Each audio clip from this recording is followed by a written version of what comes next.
run out of 4. He's going to be there. Tristan Martin's there. Cannot count up to 37. Oh! This is where I think we're going to see the caution. Oh! Here comes Angelo, though. He'll have the run. That car, the newest below the WL Cup Series champion.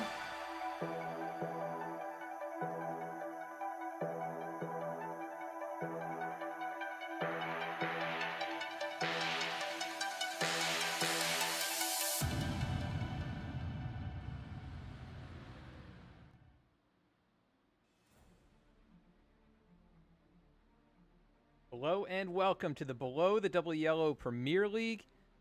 Tonight from Daytona International Speedway for the season opener, the BTDY Daytona 250. Going to be a big one here tonight. 40 car field and a lot of new names, returning names, and a lot of very talented drivers in the field tonight. My name's Adam Baker. I'm up in the booth here with Alec Martinez. And Alec, I know you're very excited for tonight's race. You're darn right I am. You know, I cannot wait for this race. I've been watching practice. As you can see, there's a big group of cars going out right now, but we're only closing about 5 minutes of practice left before we get these cars ready to grid and racing.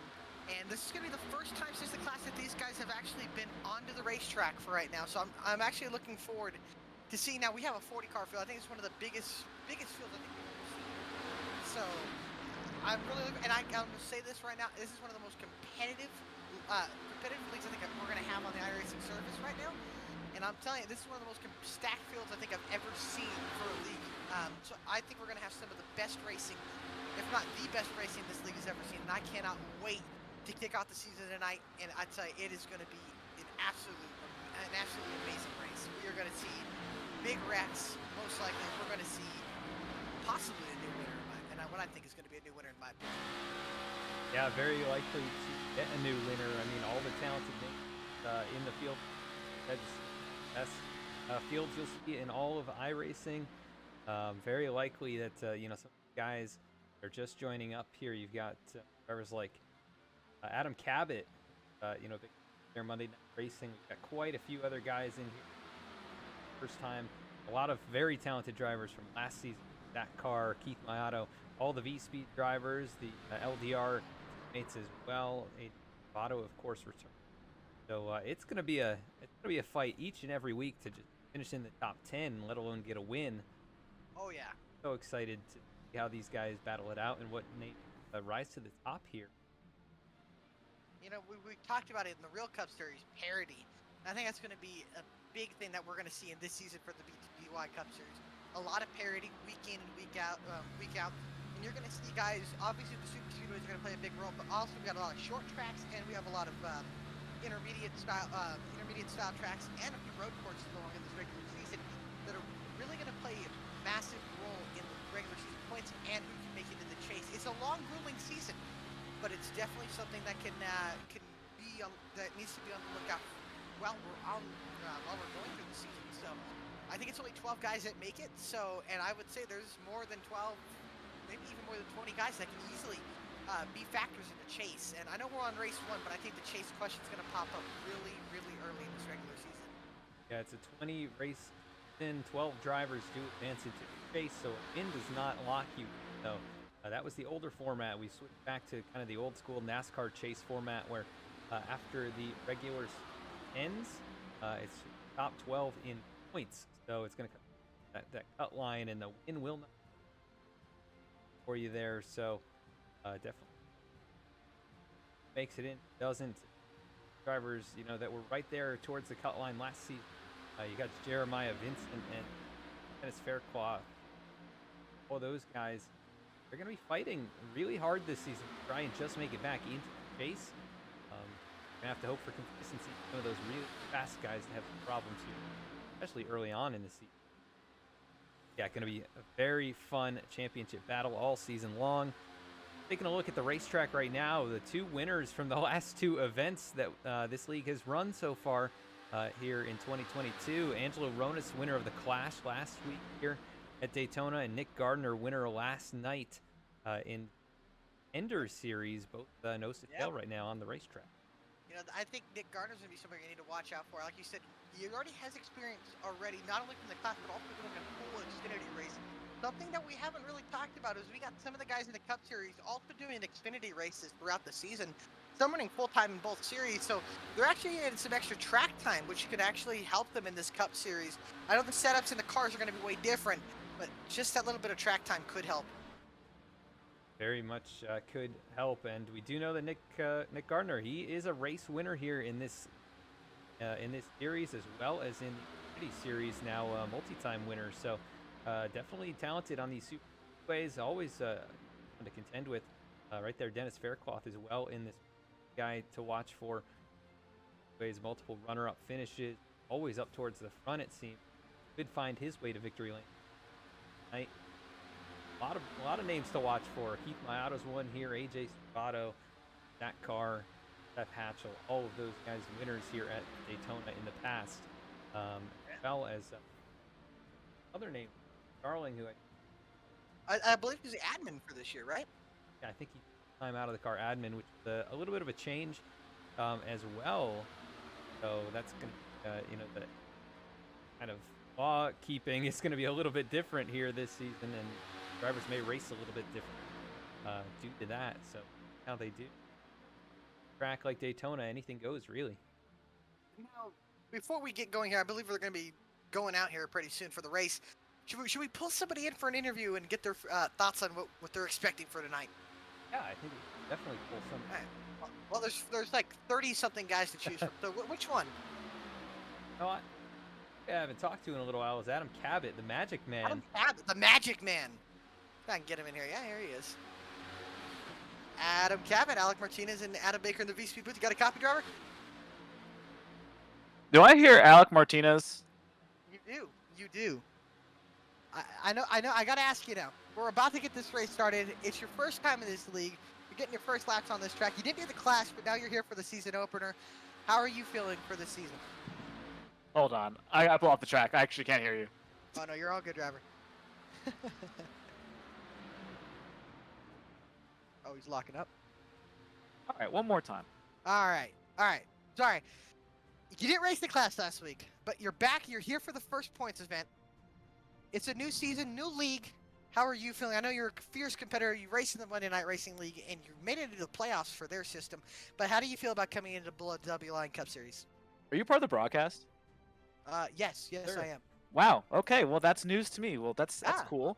All right. Well, yeah. No, feeling good about tonight. I actually didn't really realize the Clash was going on last week, so I missed that. But was glad to see that there is still a spot on the starting lineup. But yeah, just looking forward to having fun. It's been a while since I've been in a league with just the Cup car, and this car is a lot of fun to drive. So even though I won't be doing all the races, I'm going to try to make quite a few of them this season. Well, we look forward to having. We know you're going to definitely be contending for wins at certain tracks. We look forward to racing or seeing you racing here. And we looking forward to talking to you again. And we wish you good luck in this race, and we wish you good luck in the Monday Night Racing League as well. Well, thank you very much, Alec, and good luck up there in the booth. No, thank you. I love Adam. Adam's a great guy. He's a heck of a racer, and I tell you, he's gonna be competing. He's gonna be competing up there. Yeah, he's it's gonna take some getting used to 17. Him in the 77. 77. Yeah, so different days. So good to see him out here tonight, and for he part of this way to victory. Well, how about last season's champion Zach Carr? We could pull. Yeah. Yeah, let me find him here. There he is. Got to dial up that radio, as they say. All right. Not always racing, so hopefully he'll hear me here. Zach Carr, Alec Martinez, and Adam Baker in the VC booth. Got a copy? I have a copy. Well, brother, you're the defending champion. It's the start of a new season, probably one of the most competitive seasons this league has ever seen. How are you feeling to start it off here at Daytona, and then try to carry your championship momentum and try to go for 2 this season? No, I'm glad to be back. I'm ready to race again. Last season was fun and whatnot, and as we seen at the end of last season, they've made some big adjustments to these cars, and it's gonna be, like I said, a learning process coming into the real races after this big event here at Daytona. But Yeah, no, we're just gonna have to keep fighting, and especially with all the new guys that you mentioned. It's a lot of guys I used to race with in other leagues and whatnot. So a lot of guys I'm very familiar with and have a lot of fun racing with. So I'm excited, and we're just gonna have to see how it goes. Well, for sure, man. Well, we wish you good luck in this race, and have fun out there. Yeah, thanks, guys. You have a good one. Oh, Joshua Banks. I forgot. Yeah, he's in here. In the 35 car. Quite the luck that he flashed last race there. You know what I'm going to say here? There's 40 drivers. I think this is the biggest field I think we've ever seen, or tied for it at the least, here at Daytona. I think we should be allowed to get 2 drivers. What do you think about that? For our picks to win? For our picks to win. You get 2 drivers each. What do you think about that? Or should we keep it at 1? You know, we'll have a 2 in 40 chance. I think just one apiece. We think just 1. Yeah, it makes. I think it'd be more impressive if you pick the right winner of 40 guys. You know. Exactly. The likelihood is almost 0, but yeah. It's never completely. It's not ever out of the question. You know who I was very impressed with? Flash, that was Loveland.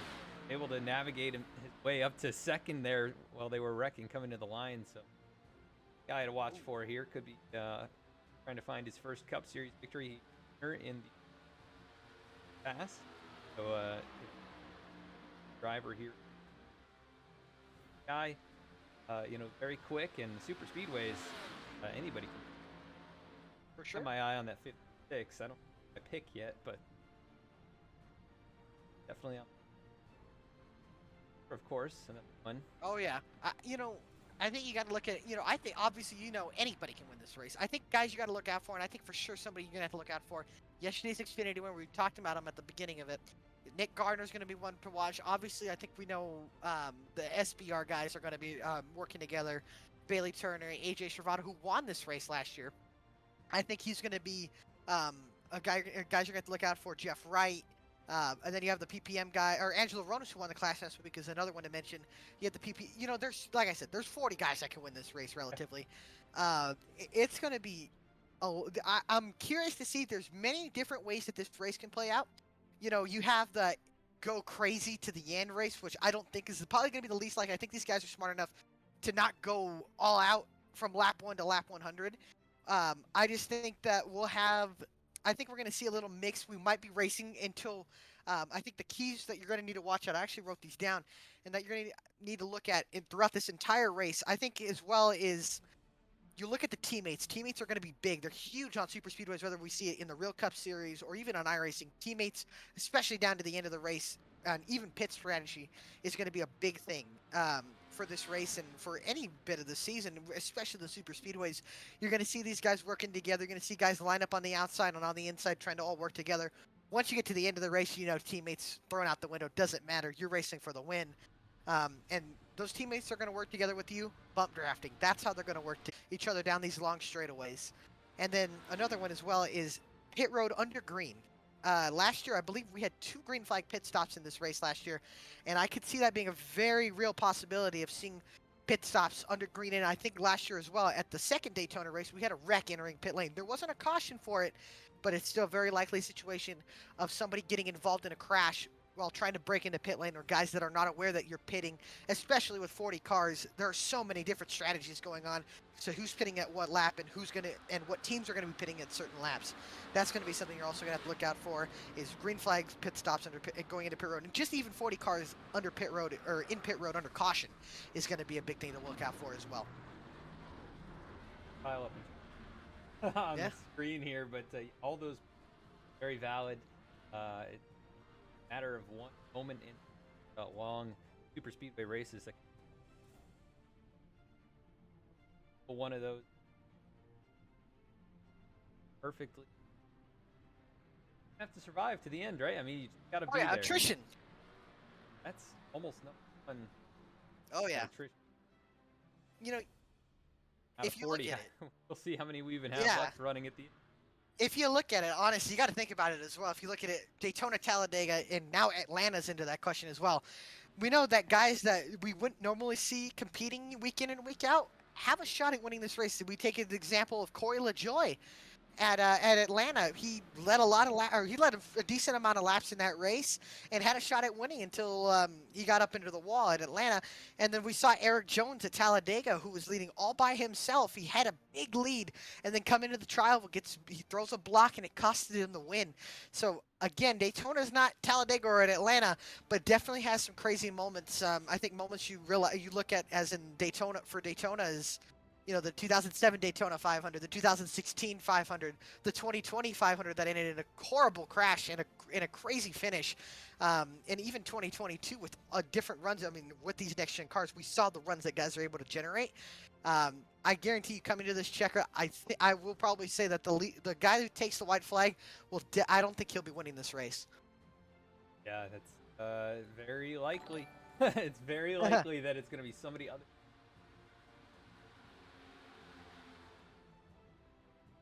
So much. Thanks for.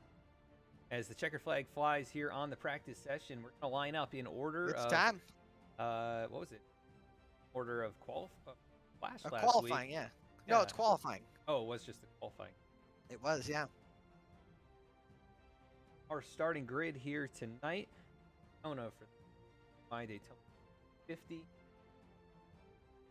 Drivers are going off from the front row. It's Chris Samard and Hatchell paired up there. Samard gets that. Starting in third position, Gardner. Jeremy Miller starting in fourth. Eric Hutton will be going off from the top. Ben Baffert off from sixth. Zach Carr starts from the seventh position, starting in eighth. Going off ninth, it'll be up and top 10. My Auto. In 11th, another rookie this year, Bailey Turner. 12th, Dennis Faircloth. 13th, Jeremiah Vincent. Brody Hayes, 14th. Michael Sturgill, 15th. 16th, Eric Lambert. 17th, last year's winner in this race, AJ Shravato. 18th, Lane Solfridge. 19th, Kyle Payne. 20th, James Loveland. First will be Jordan Brackel. 22nd, Sega. 23rd, Jeff Wright. Kyle McGarvey. 25th will be Zaya Vincent. 26th, Skylar Shackle for 7th tonight. Grid's going to be Robert Gilmore. A lot of fans in chat for Lyle Solfridge will be starting 9th, Joshua Banks, and rounding out top 30. 31st, Eddie Trejo. 32nd, Ryan Gimmel. Daniel Cunningham, 33rd. Adam Cabot, 34th. Henry Tabor, 35th. Matthew Zweck, 36th. Sartaj Mann, 37th. Storm Patterson, 38th. 39th, Alan Dice. And rounding out the field is Dallas Sullivan. Cars listed here. Who's that pick? My pick, man. I was just thinking about it. You know what? I'm going to go with my gut. I like the 56 here tonight. James Loveland.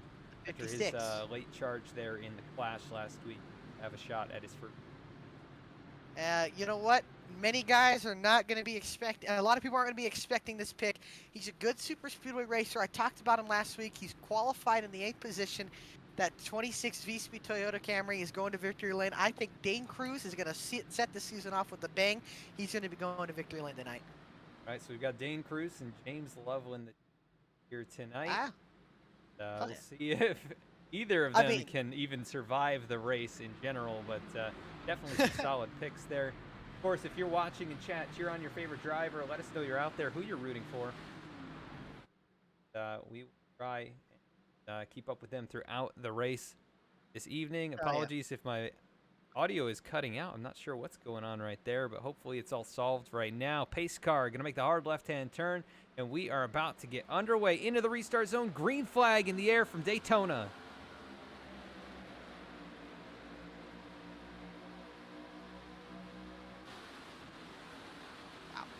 What a start by Jeremy Miller to open up the gates already. Miller from 4th dives down already down to the bottom. He'll take the lead.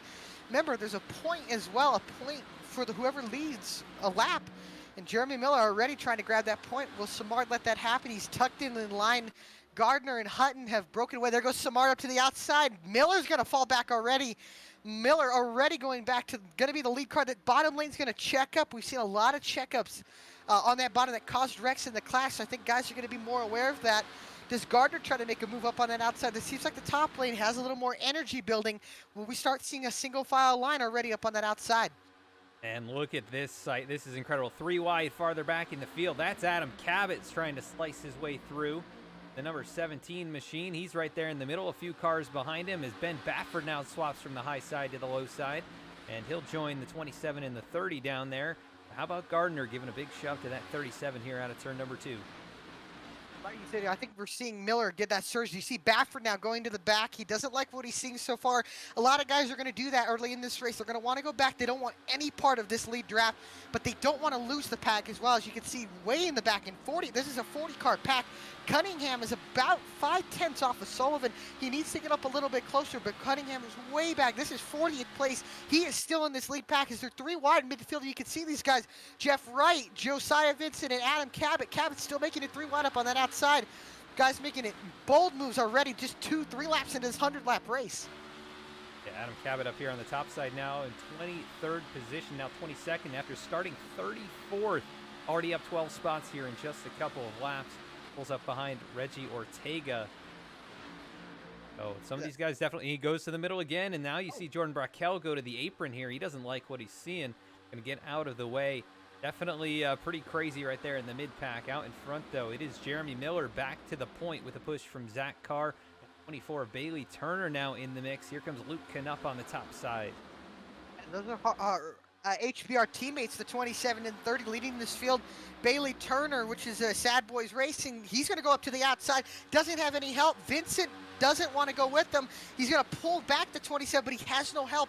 Knupp is getting a run. He's going to close up to the back bumper with the 24. I just don't think they're going to be able to generate enough of a run to make a charge just yet. He might here, if Knupp give him a push off of 2.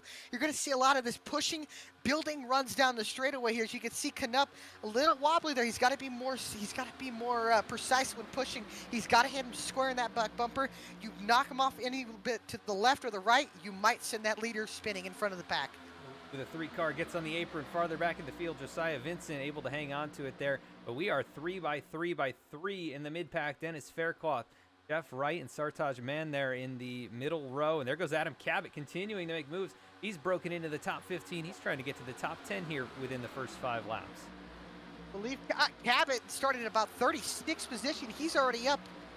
He's already up 16 spots. Actually, he's already up 18 spots, but he's in that sucker hole of the middle. If he has nobody going with him, look at how far. Look at all the momentum he's losing down on that bottom. As we go up to the front, look at that. We got a 3-car breakaway, I believe, with Sturgill, Miller, and Carr down on that bottom. But now Stravato's starting to close that gap up. As you can see, Carr shoving the back bumper of the 30 of Jeremy Miller. This is wild stuff. They're pushing hard, making moves, and everybody's kept it clean and green so far.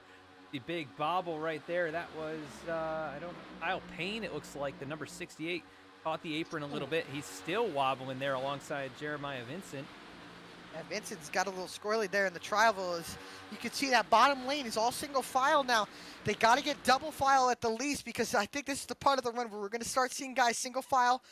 Let it calm down a little bit. Guys trying to figure out what their cars are able to do.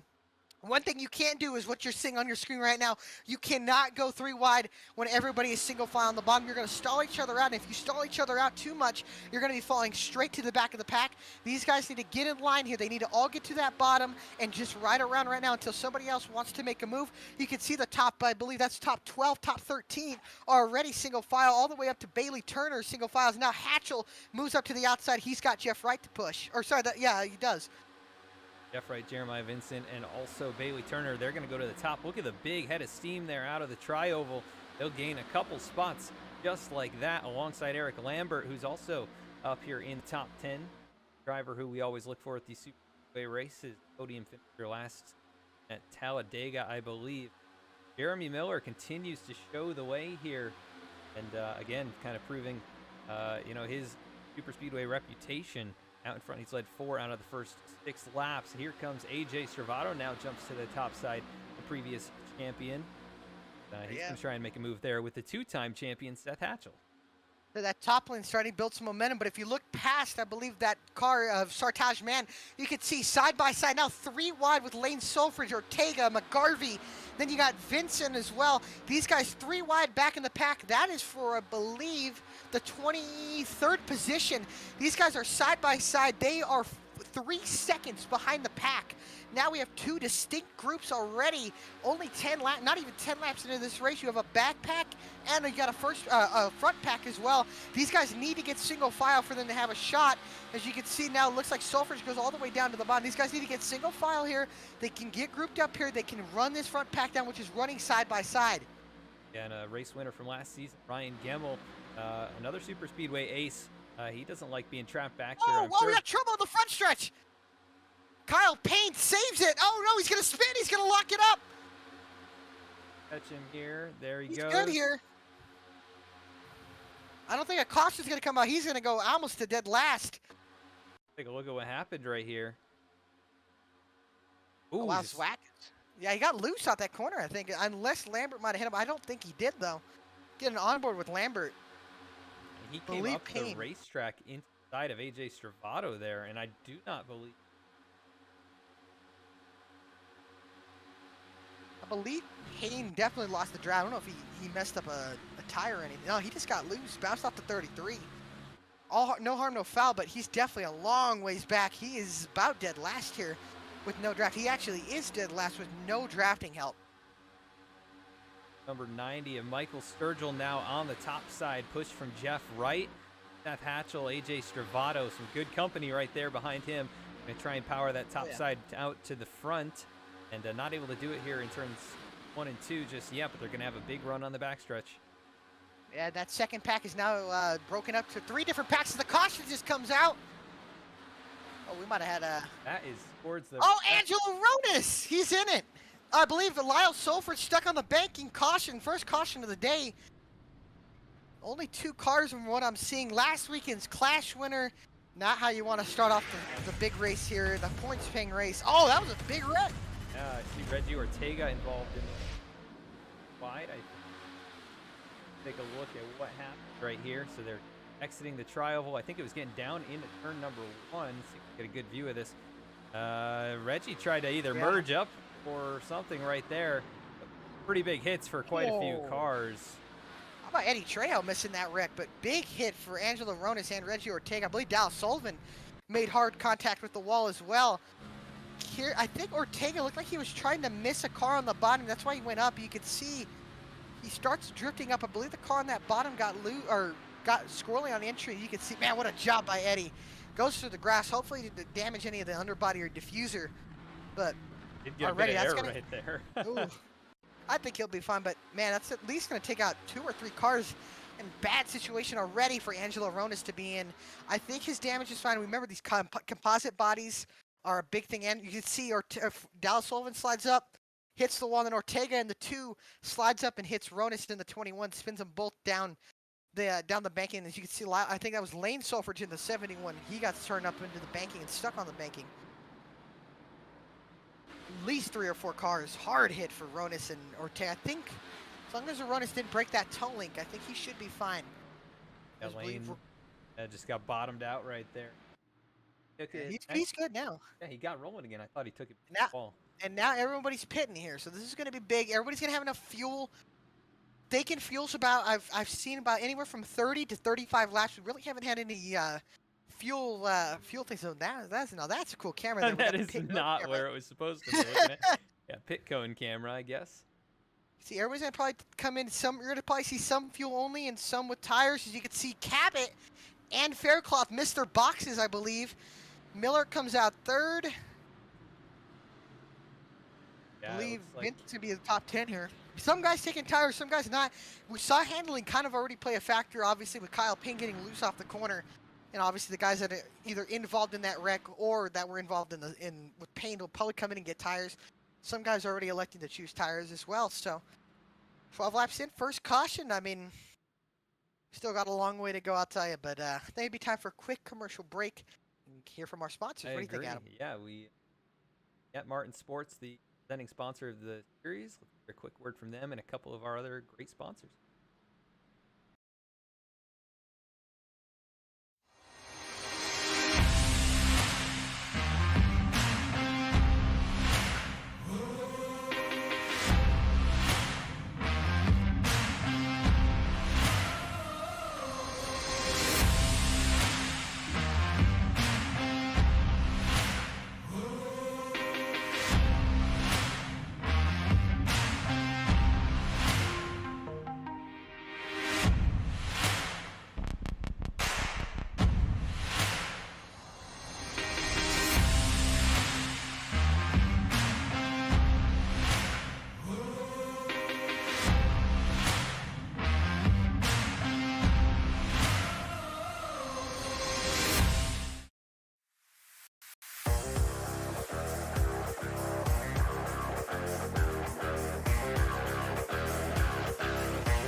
Back at the racetrack now, about to get going once again. Adam Cabot lead flag. Our zone. There we go. Green flag back in the air from Daytona. Lap number 14 goes up on the board, and we are back underway here. Almost all the cars still in the running. Yeah, great restart for Cabot. Cabot's going to jump up to the top, but Sturgill's got a big run in that bottom. And he's got a push from his teammate, I believe Jeff Wright. I think they're teammates. Yes, they are. You can see, yeah, you can see Wright giving a big shove to Sturgill, jacks him up a little bit, almost turned him there. At least got him squirrely off of 2. And now you can see Miller pushing hard on that outside with Cabot. Everybody staying in line here, 2 by 2, about 7, 8 rows deep here. So you get to about the 15. I believe that is Henry Tabor. Yeah, and Cabot, let's not forget, did not take tires here. So he car who didn't bring into his box. Everybody else at least taking it full. We did see guys come back in and top up just here as we are still 2 by 2 by 2, about 20 rows deep. And big bobble right there from Adam Cabot, hangs on to it though, continues to race. Yeah, did Cabot actually not take fuel or anything like that? No, I'm not any time in the box. Looks like he drove through. Call. Yeah. Dennis Faircloth, who also missed his box, did bring it back down. So, yeah, everybody else pitted. Yeah, the only one that didn't pit was Adam Cabot. Bold's decision, because if he can, I think he's banking on there only being about a 20-lap run. Other than that, he's probably not going to be able to make it on field. As you can see, an aggressive side wrap from Adam Cabot. And pulling that 30 car back. The 30 doesn't have the 90 on his bumper. Cabot should be able. Oh, man, you see Miller get really loose on that bottom. Handling surprisingly any issues. You can see we're out in the broad daylight here in Daytona Beach. It's hot. It's Florida. It's in the summer. And you can see that the sun's already out. We've got a little shade down this front stretch with the grandstands. But other than that, the sun is out and the track tip's a little bit hot here. As you can see, Baffert giving a big shove to Adam Cabot. And Luke Knupp taking the lead. Yeah, he dropped down there just out of turn number 4, able to get in front of Jeremy Miller, and now leads the inside lane. But that top side, look at Baffert just glued to the back bumper of the 17. Shove him down into turn number 3, side by side for second. But right now, Cabot continues. Big stack up on the top. Bailey Turner almost ran over Josiah Vincent there. As look at somebody we haven't talked about this entire broadcast, that 10 car right behind the 23 Ben Baffert, Brody Gardner. Or sorry, Brody Hayes. I'm thinking of a different guy. Brody Hayes up into third. I apologize to Brody on that one, but Hayes having a dang good run so far. Already up to the 3rd position. Look at the run he has. He'll close up to Adam Cabot as Baffert gets in front of his teammate trying to take the lead from Cabot. A couple cars a little farther back there swapping lanes. That was Chris Simard, and then Storm Patterson. Another rookie out here in that very beautiful 63 machine. But the 2 orange machines swapped lanes in the 29. Yeah, he gets shoved out of line there. There goes Luke Knupp down onto the apron, and he's going to have to fight his way back into the field. Careful here. Let's blend back up right in front of Patterson. I believe they're teammates, Patterson and Knupp. So I think that was maybe a choreographed thing there. I'm not sure, but doesn't like what he's seen up at that front of the pack there. Adam Cabot controlling this race so far as Hayes on the bottom here, and he's got Baffert pushing him. The Affinity for Gaming number 5 machine of Alan Dice, who on that car, he dropped down to the inside lane right there in front of... Oh, car in the wall! Fell on the wall! Oh, we got one car in the wall as well. I believe that's might be Lyle Sofridge. Hard hit for the 70 car. I believe he broke it totally. He comes back up the racetrack. Shackelford almost gets into the wall. I believe he did. As you can see, Ronas going by. Swack, Trejo, and Faircloth all missed the 70. Goodness. I believe the 70's toe link is broken. Got it right here. He almost got right in front of the 12 machine. Shackelford, last car in the field right now. These guys all losing a ton of time now, about 10 seconds behind the race leader, and going to be out of the main draft. But yeah, problems for Sulfridge. Here. Up And at a the real front. change for the lead. Dane Cruz up to the lead in that 26 VSPEED machine, or Toyota Camry. And look at that, James Loveland in second. Both of our picks I think up we had in the a 1-2. problem for Sartaj Man. He actually got Oh spun yeah, around. he's up in the outside wall. Oh, I think that tailor might be broken. What happened right here to him? He got turned around off Oh, the he got nose of turned. Dallas Sullivan. I think Sullivan's fine, but what happened? Did he break a toe link in that 49? No, I Hard to think he's fine. Hey, the rear, left rear looks like it could be a little bit off. No caution, surprisingly. I know, Back up he's to- good. A little lot of slow. innocent single car spins, but no cautions coming out, which is kind of surprising to Daytona being an updated track.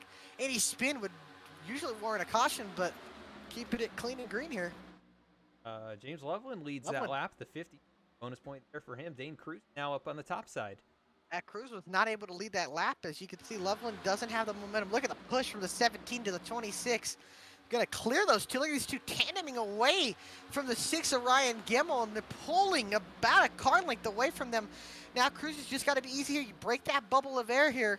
Doesn't want to get too close. You can see now Cabot's going to dive down to the bottom, pull him back with the side draft, and get the lead here. Oh, he goes back up, man. Oh, that was a dangerous move for Adam Cabot as Loveland fights back down on the bottom here for the lead. Again, we got to remember, Cabot did not take fuel. He's reaching his fuel window in about 10 laps here. He's going to have to pit. He is praying for a caution.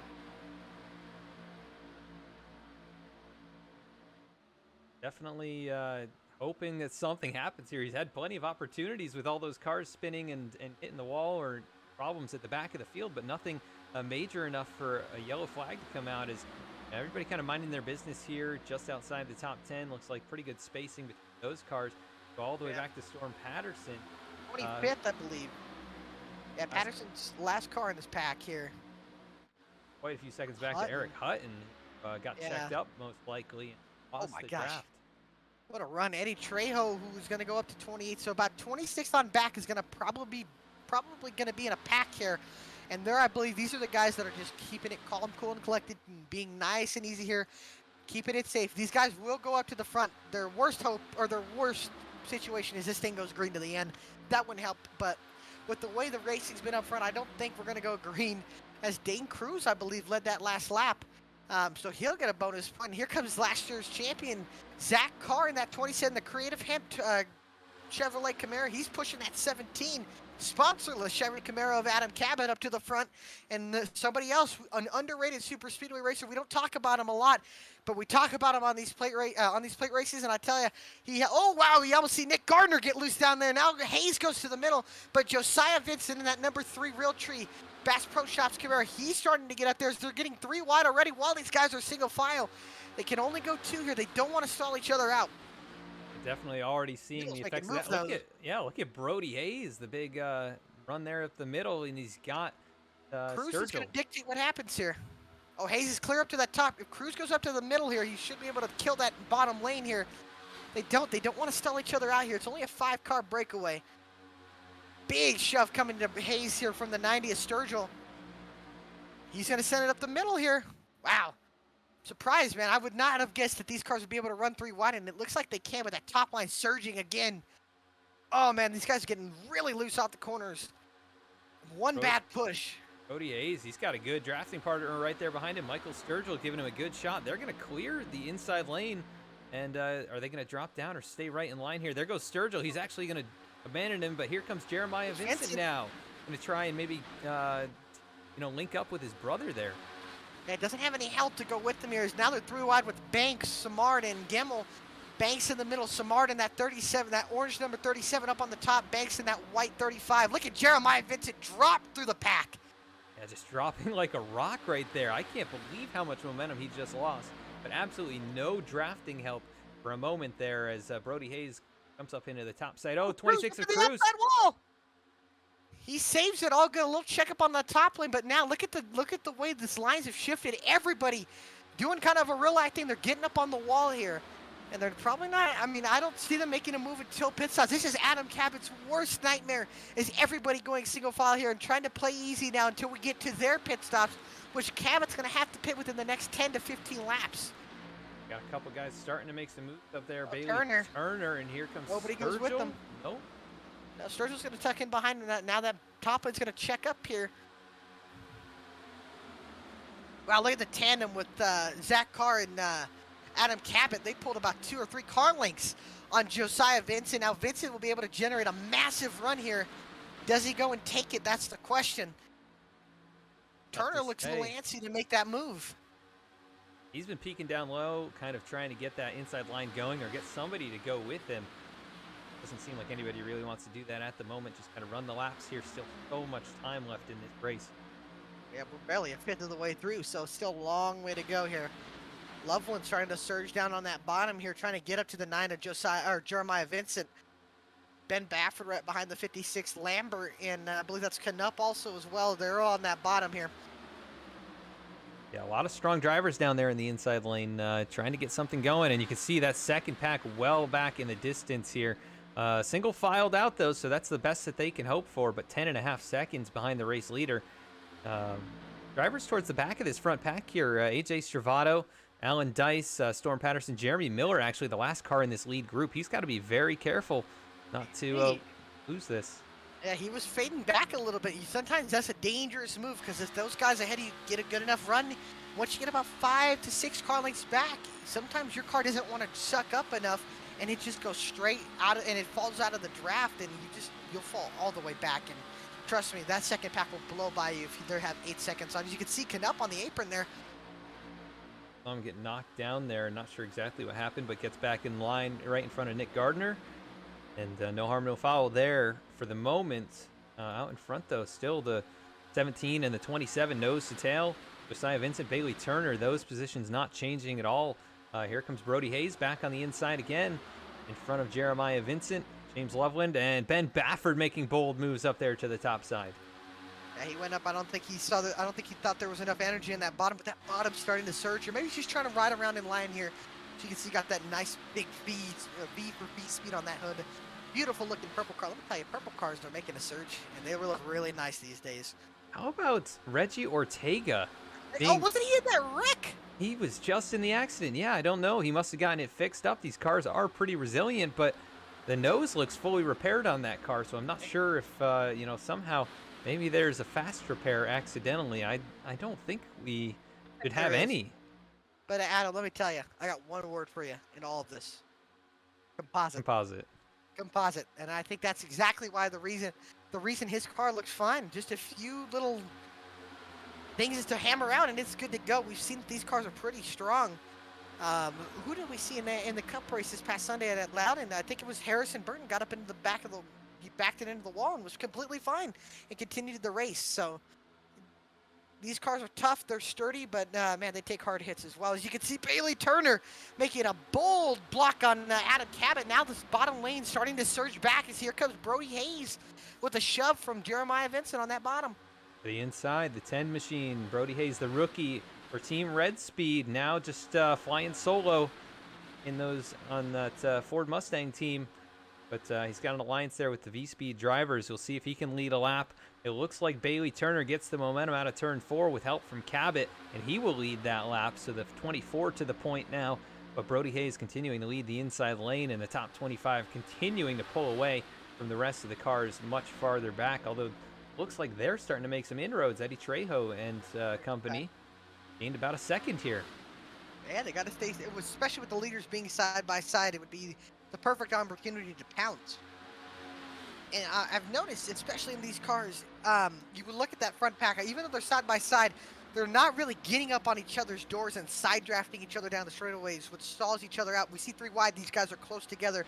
Daytona's not that wide to make these moves, or at least 3 wide moves.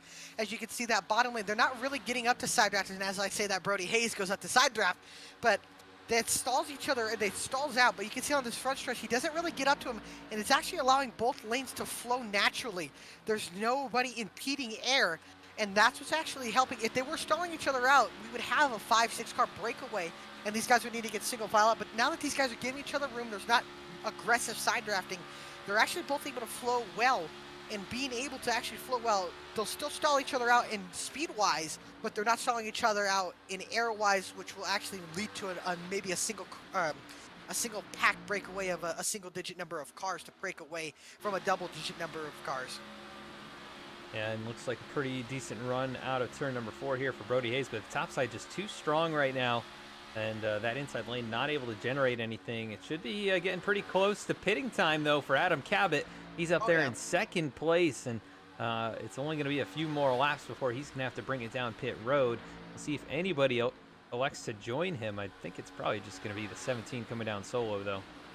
Yeah, I don't think anybody will be joining him here, and he'll for sure lose that that first pack. The only guy that he might be able to actually run down, or he might lose a lap, but as we look here, the leaders are running up on 2 lap cars, which is Henry Tabor and Sartaj Mann, the 49 and the 15. They're barely up ahead of the pack here, and they're behind, I believe it's Lyle Sofridge and Dallas Sullivan, who were involved in incidents as well. So there'll be about 4 cars to get together here, but the pack is slowly running them down, and if Cabot pits, he'll probably get lapped. As you can see, Zach Carr up at the front, making big moves for leads the lap at least from Bailey Turner. But now Turner with an aggressive side drag and pulls him back and gets the lead back. But here comes Josiah Vincent in that 3 car. Yeah, Josiah is a winner at Daytona in this league in the Cup Series in the past, so definitely got to always keep your eye on, like you said, a very strong super speedway racer. But he has multiple wins in this league, and he's also been in the final round of the playoffs in the past. So he's a guy, that has had his ups and downs here, but can be very consistent. Actually holds the record for most top 10s in a season here in the Below the Double Yellow Premier Series. So, wants to kick things off with a bang, possibly get another victory here at Daytona. Oh, yeah, for sure. Nothing like adding another win at Daytona, especially this season opener for any kind of league, and especially this league and against this field that you're seeing right now, tonight here. And we tell you, this field is stacked from head to toe. A lot of guys, week in and week out, whether it be on the restrictor plate tracks or whether it be on the 1.5 mile, 2 mile tracks. I tell you, this league, this series, these drivers are going to put on a heck of a show. And we hope you guys stay tuned, as Cabot, I believe, did come into pit. So he's flirting with getting a lap down, or at least getting lapped here. Yeah, he did bring it in just last time. You can see those cars right there at the tail end of the pack behind him, those 4 cars. Luckily, he might be able to group up with them, and maybe the 5 of them can hold off the race leaders. But Bailey Turner back to the point right now. And Mike Sturgill right there in 3rd. He was looking like he might take a peek down low, but stays in line. Jeff Wright now up to 4th. Reggie Ortega 5th in line on the top. Very impressive. Get back into it after the wreck there. Yeah, I mean, I'm telling you, the composite body's showing what it's good for here. And as we said, like I said, this league, these drivers, these cars, they're going to put on a heck of a show. And we hope that you fans are enjoying this race right now as we're approaching halfway. And we hope that you will stay tuned in and keep enjoying the season for the Below the WLN Cup Series Premier Series. Next week, we go all the way from Florida and all the way down out west to Fontana, California at the Auto Club Speedway. It's going to be a heck of a show, and we hope you guys tune in. But first off, we've got to finish this race here at Daytona, and this race already proving it's been good as we're running up on lap traffic here, and that should play an interesting factor here. Where do they go? Yeah, Sulfridge down low. They're going to be able to go by him. He's all by himself, heavy damage on the 70. And then Dallas Sullivan, Adam Cabot now right in front of him. So Adam, he's got to try and keep up with this lead pack. I'm sure they'll get kind of absorbed into it. Bailey Turner works around the top side now of the 46 machine. Looks like Cabot jumps up in line. He's going to try and hold off these guys by staying right here in front. Oh, no, that's actually not going to cause a big of a checkup, as I thought Turner and Vincent were kind of smart about him. They let Cabot go, and he's trying to stay on his lap here so he doesn't lose it. But this bottom here, now they're running up on more lap cars here. Carr kind of lost a lot of ground. He's going to push Sullivan. Now we're going to have lap cars in the mix here in this pack. This pack's starting to actually gain more numbers with these lap cars coming in. Now the battle for the lap down, or for the lucky dog, becomes Mann, Tabor, and now Cabot. Tabor's going to get a hold of this inside lane and lead. Now we have lap cars ahead of the leader, which is Bailey Turner. Now Mann goes up and blocks the 17. There's a race inside the race now between Lucky Dog and Race for the Lead at the moment. Yeah, the first 4 cars, well, the first 2 in each line are lap machines. See Bailey Turner there. He's got to be anxious to try and get around the 17 and the 49, knowing they're not on the lead lap. Look at Josiah Vincent. He's kind of trying to fake that he's going to move to the bottom there, or maybe he's starting to lose the handle on that race car. Yeah, no, he was going down to the bottom. As you see, he looks down to the bottom, but doesn't have any help. No help to go, and look at how far that 3 car is going to fall back. He cannot afford to go into the middle. As you can see, Cabot now making a move on Man and putting Man a lap down with Turner. Turner and Cabot are teammates, so they'll probably work together. Bailey will probably try to keep Cabot ahead of him, but now look at that top side starting to stall out. Ortega in the middle with Baffert, and now Vincent stalling out to the back to the bottom. And I believe Dallas Sullivan decided to jump out. Now Turner's going to put Cabot a lap down. A lot of things shifting here now. Does Cabot get left out by Sturgill? Yes, he does. Turner's going to be punching a huge hole in the air by himself. Sturgill looking down to the bottom. He's got a push from Jeff Wright. Sturgill should be able to lead this lap, and he does. Yeah, so Michael Sturgill, the 90, will take the lead for the moment. How about Jeff Wright? Reggie Ortega right there behind him. And the 49 in the middle of that group right there. That was looking pretty dicey. The 27 of Zach Carr up there on the top side. And things are really kind of scattered about right now with lap cars and lead lap cars. And pit stops should be coming up here. Should be coming up very soon. Yeah, what, 5 laps or so? Laps. Anywhere from 5 to 10 laps. I know you could probably save fuel in this pack here. Cabot should inherit the lead here, but especially Man and I believe Man, Tabor, they're going to have to kind of stay in line here. Oh, caution! No pit stops. Let's see where this might have happened. Oh, we got, I think, Jeremiah Vincent involved. Oh, and Joshua Banks as well in the 35. Find them. Adam Cabot's going to be your lucky dog. Yeah, looks like damage on the 9 machine. Let's go take a look here.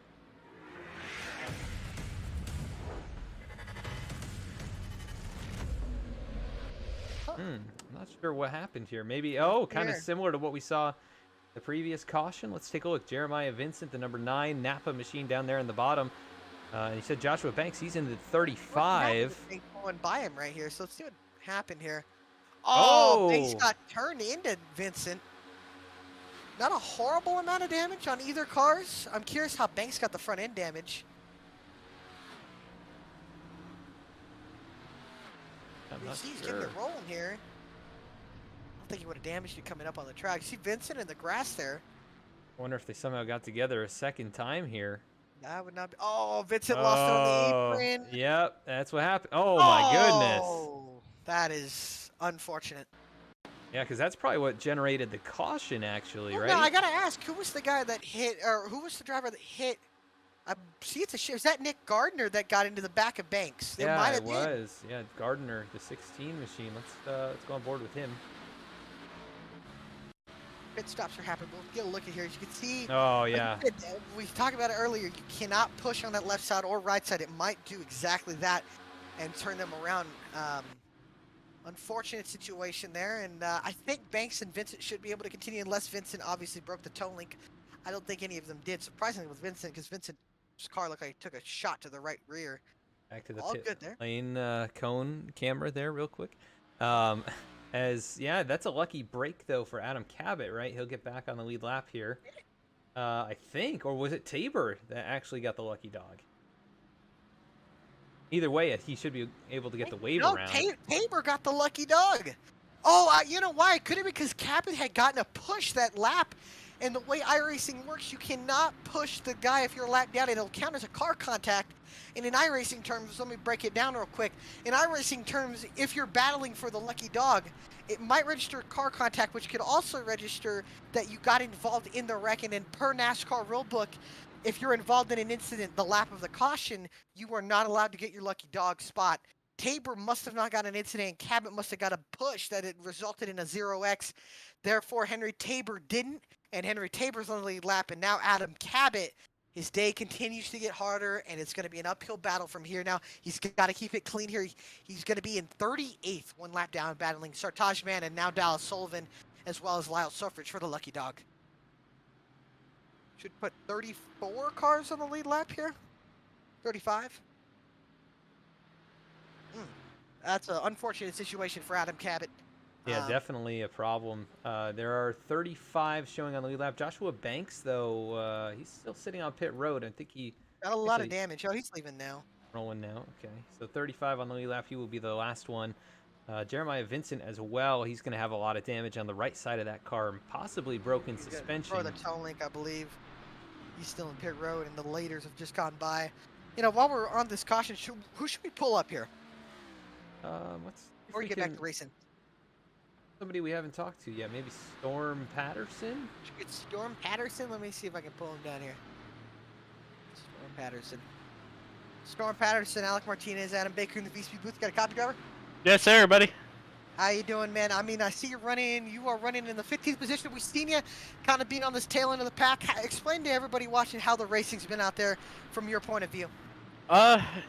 It's had its ups and downs. It's been super chaotic at some points, and at some points we've kind of not been. But action filled, I feel like is another one that it's been like. So I don't know. It's been real fun. Me and Sartaj, we drove through the field, and Sartaj had that one incident back here. I don't know if y'all caught it, but yeah, we've had a lot of fun so far. Heck yeah, man. Well, we wish you good luck, man, and go get them out there. Thank you. I'll try. Storm Patterson? Patterson. What a name, too. What Yeah. a great name. I love that name. Is that his real name? Is No, Storm? it's not. No, Okay. he goes by Storm. I don't know if that's his real. I don't know if that's his like middle name or not, but I think he likes to go by that. I've known him for a little bit, and I can't say his real name because I don't know if he'd give me permission to say it. But yeah, Storm is what he likes to be called by, and I think it adds a little spice to it. I think that's pretty cool. I ain't gonna lie to you. Yeah, definitely really cool. As pace car is going to lead the field back towards the green flag. Bailey Turner, Michael Sturgill, Reggie Ortega, Zach Carr, the front two rows back in the restart zone. Green flag in the air. Bailey Turner took him all the way to the end of the restart zone, but a good jump for the 24. Third will jump back down. That's going to be good for that bottom lane. Should be able to surge by this outside. Now they go up to the outside. Ortega should have a run down to the inside here. Doesn't have a push. You can see Sturgill goes down to that bottom now. He'll take the lead away, getting the push from Ortega. As Ortega try to jump up that bottom lane, starting to surge as they're checking up with Canup, Cruz, and I believe that's Gardner, the top three, breaking away. All Chevy, top five so far. They're right on board with Luke Canup at the moment. It's Ben Bafford right here in front of him, kind of backing up to him, trying to get that run set up for out of turn number 4. But the bottom line already quite a few less cars. But Zach Carr's going to join that group and see what he can do, but not direct help as it's still 3 car lengths or so between the 27 and the 23. Now he gets sucked up to the back, and Bafford going to try and push Carr to the point.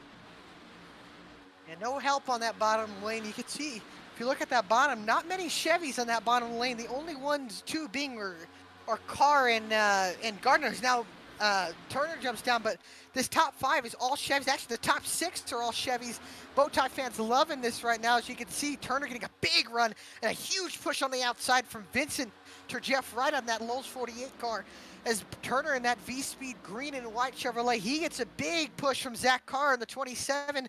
Sturgill, not a lot of help. Wright thinking about jumping down, doesn't. Baffert in the 23, now moving up through the field.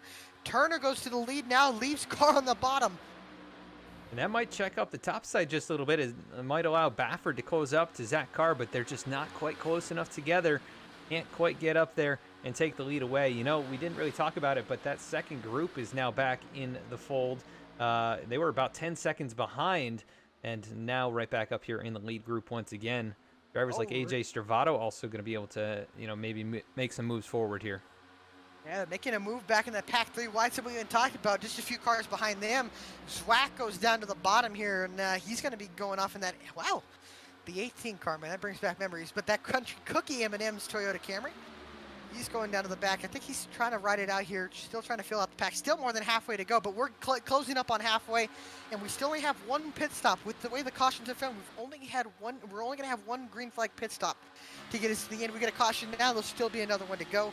So realistically, 2 under caution and 1 under green flag should be getting us to the end here. How about Eric Hutton, that Chick-fil-A number 88?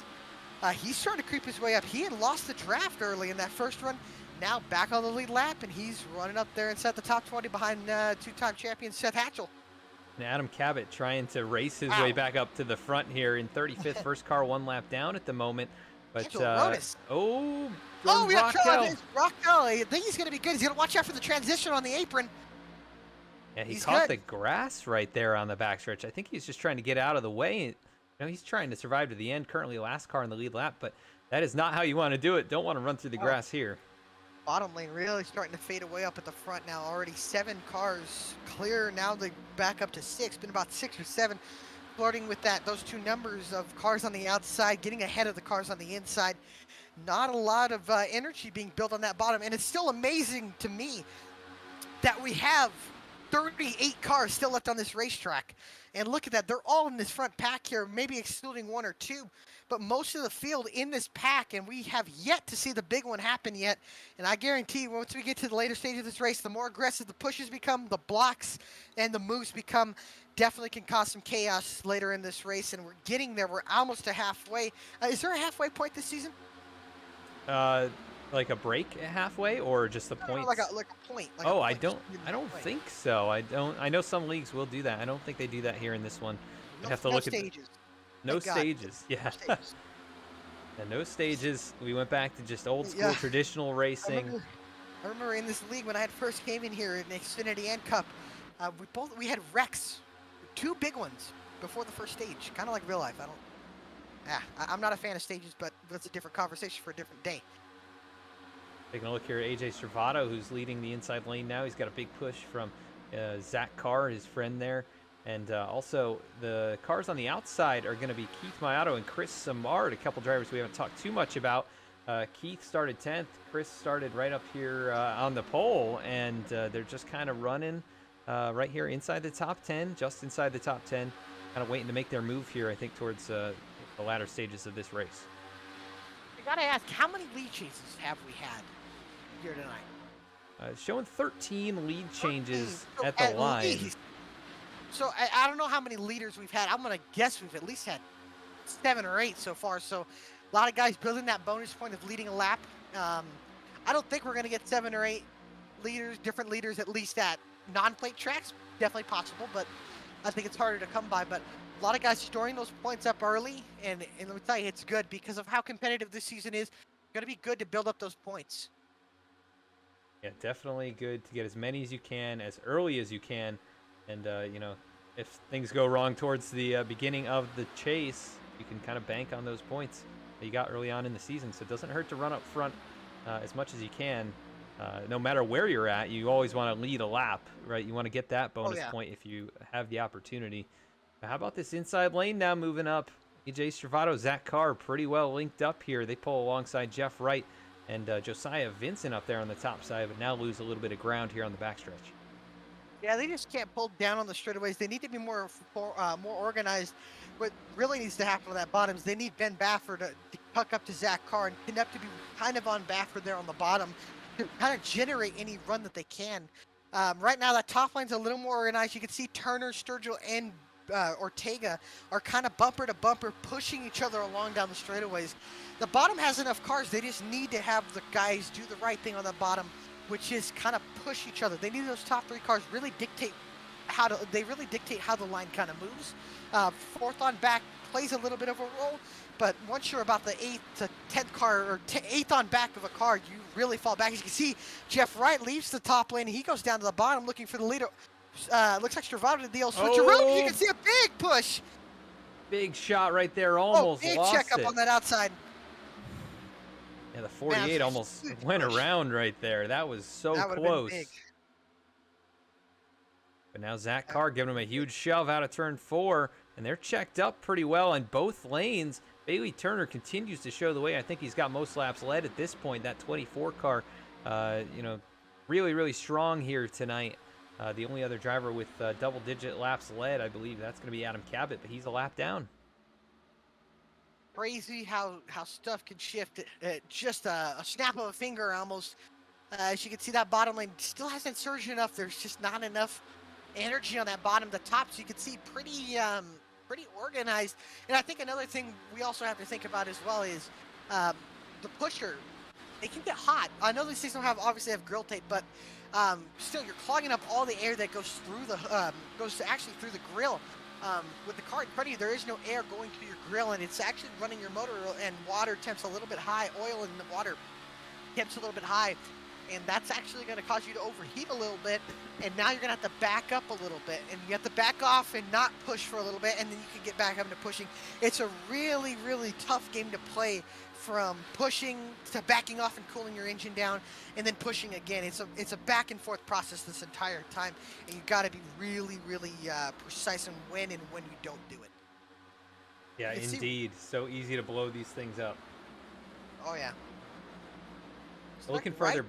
Oh, sorry. Looking farther back here, Eric Lambert, Dennis Faircloth, the Simulators Anonymous teammates look like they're pretty well teamed up at the moment. You also see the 40 of Robert Gilmore, a couple of cars back, running inside the top 30 at the moment, and all the way back to the 8 Matthews Whack, this group, 33 you look cars at that. deep. I mean, yeah, you look at that Shackelford, that M&M's car back there is Matthews Whack. He's running 32nd. The black, white, and yellow car of Scarlett Shackelford, they are 32nd and 33rd, and these are the last two cars in this pack. It is a 32-car pack.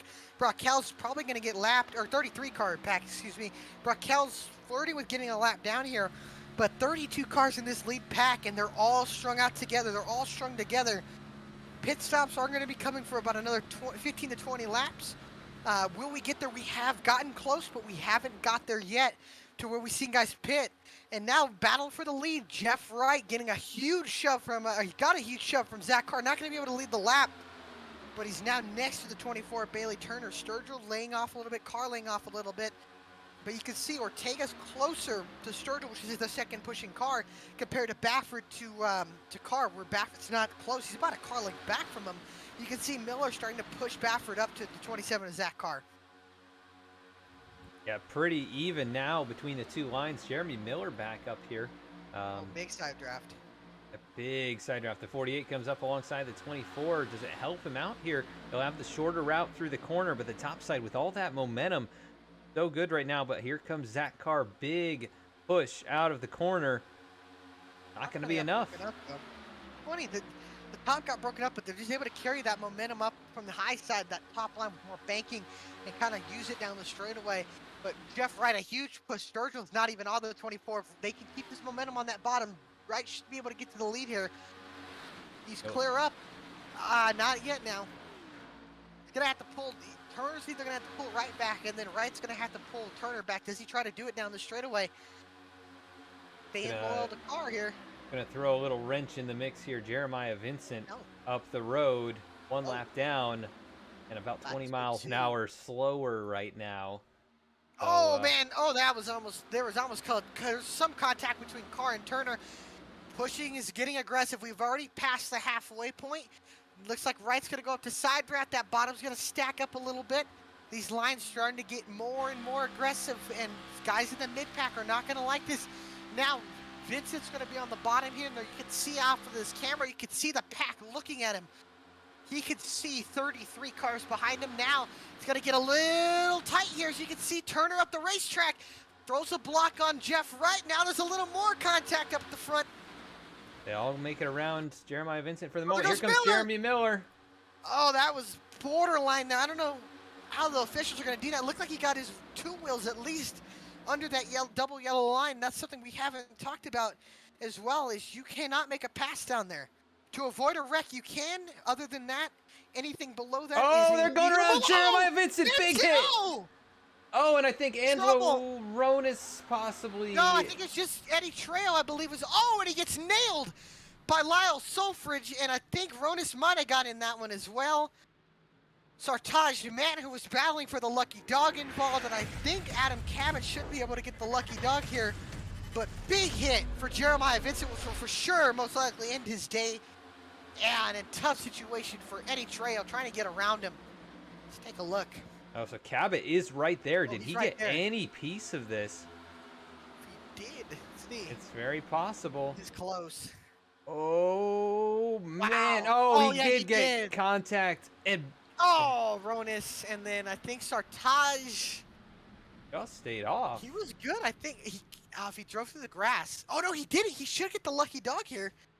Unless he was passed. I'm on board with Adam Cabot. Yeah, either Sullivan or Madge should get the lucky dog. But here, let's see Cabot. Let's see Vincent. Oh, Trail got loose, clipped Vincent in a hard hit in the outside wall. I think Adam Cabot actually got clipped by Eric Lambert. It would be this camera angle. We'll have to see if he made any contact here. And Dane Cruz with a near miss. Oh, yeah. Up. Oh, yeah. Contact there. That's not going to get him the lucky dog, unfortunately. Patchell faded around Hatch there. will get in it. Oh, he got around it. Using the pit road, Banks using pit road, Hatcher going through the grass. That wreck should have been a lot bigger than what it was, and surprisingly, it wasn't as big as. Oof, man, surprisingly, wasn't as big as it could have been. So everybody coming down to pit road. These will not be the final stops of the night. Out in front, let's see, I think Nick Gardner might have led the lap right there, or it's showing him as the leader, but no, as they cycle back through. Right. Jeff Wright, yeah.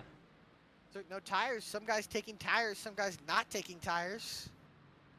I believe your lucky dog candidate was Sartaj Man. Sartaj Man has got the lucky dog, and Adam Cabot going to take his wave around here. I think this is his last hope here.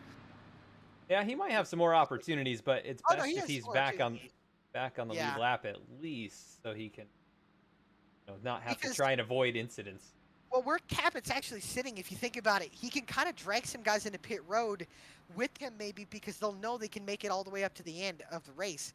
Cabot's not going to have to pit for another 10, 12, maybe 10 to 15 laps at least if he can save some fuel under this caution here, and he should be able to hopefully drag some cars down into pit road with him. That's his hope at least.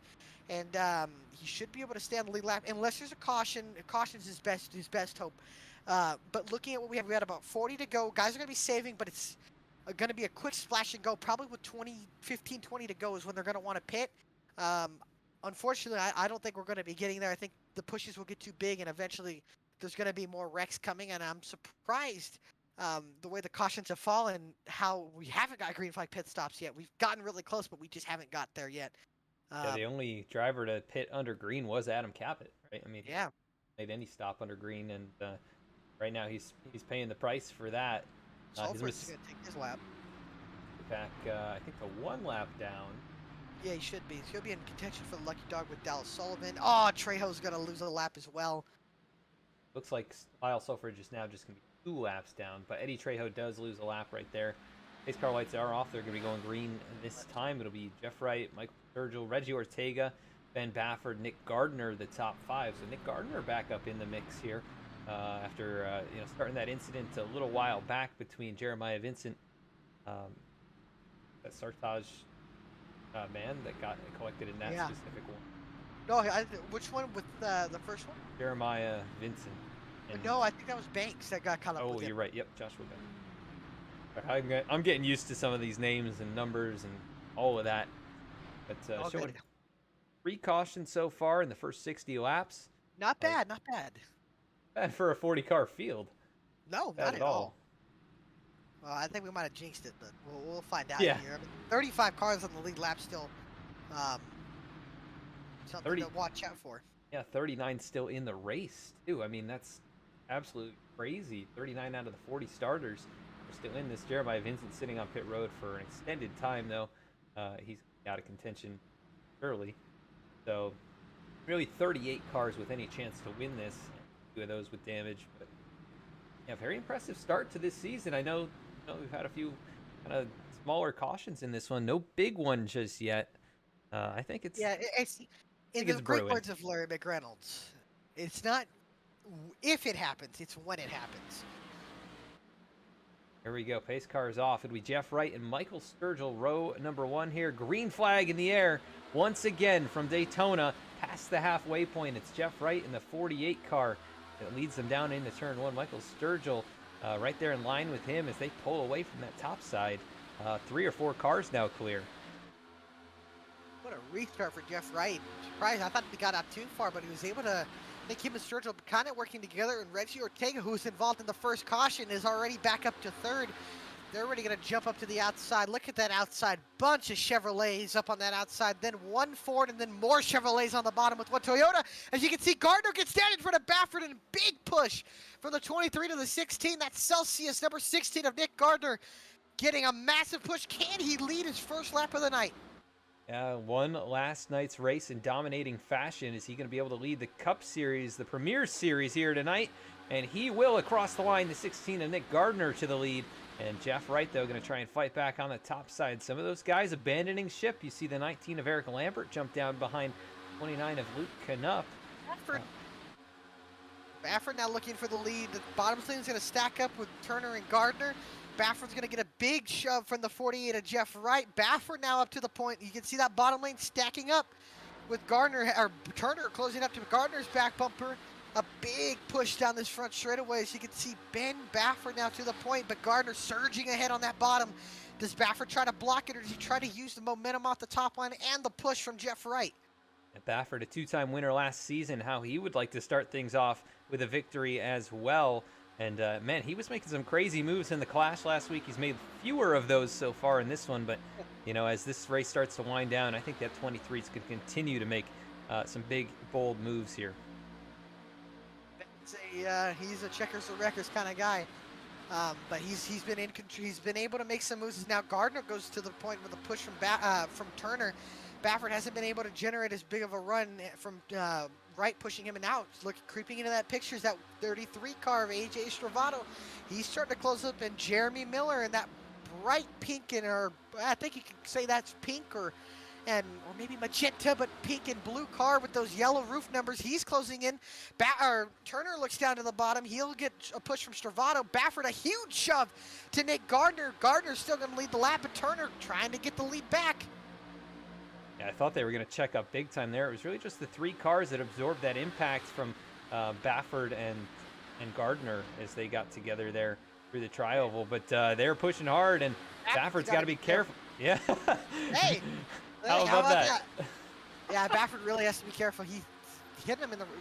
He's lucky he's in a Ford. If he was in a Chevy, he probably would have turned him. The Fords you can see are just a lot. You can see that nose is a lot flatter, and it's way better to push. The best pushers are the Fords. The Chevys, that pointed nose, are the worst to push. But man, they have some straightaway speed. But those Chevys are really hard to push. The Toyotas aren't as bad as the Chevy. It's the middle man. It's the car in the middle that can push the best. It doesn't push the best, but it doesn't push the worst either. But it can push still. But those Fords are definitely guys you're gonna have to look for at the end of the race that you're gonna want to push. But not many in the field, or many haven't really shown up to the front yet. Yeah, the top three Chevys, then a Mustang there of Ben Bafford, and then you've got the 48 in a Chevy, and a lot of Chevys right there behind. First Toyota, I believe that's going to be, Luke Knupp, number 29, and Eric Lambert right there behind him. And then you got Brody Hayes in a Ford Mustang right there, 13th position. The 10 machine as he continues to try and climb back towards the front. Already did Miller. The lap. Jeremy Miller, 5th position right now on that top side. He pretty much just crushed the dreams of the bottom lane, even surging ahead. He was leaning in. They were starting to gain some ground.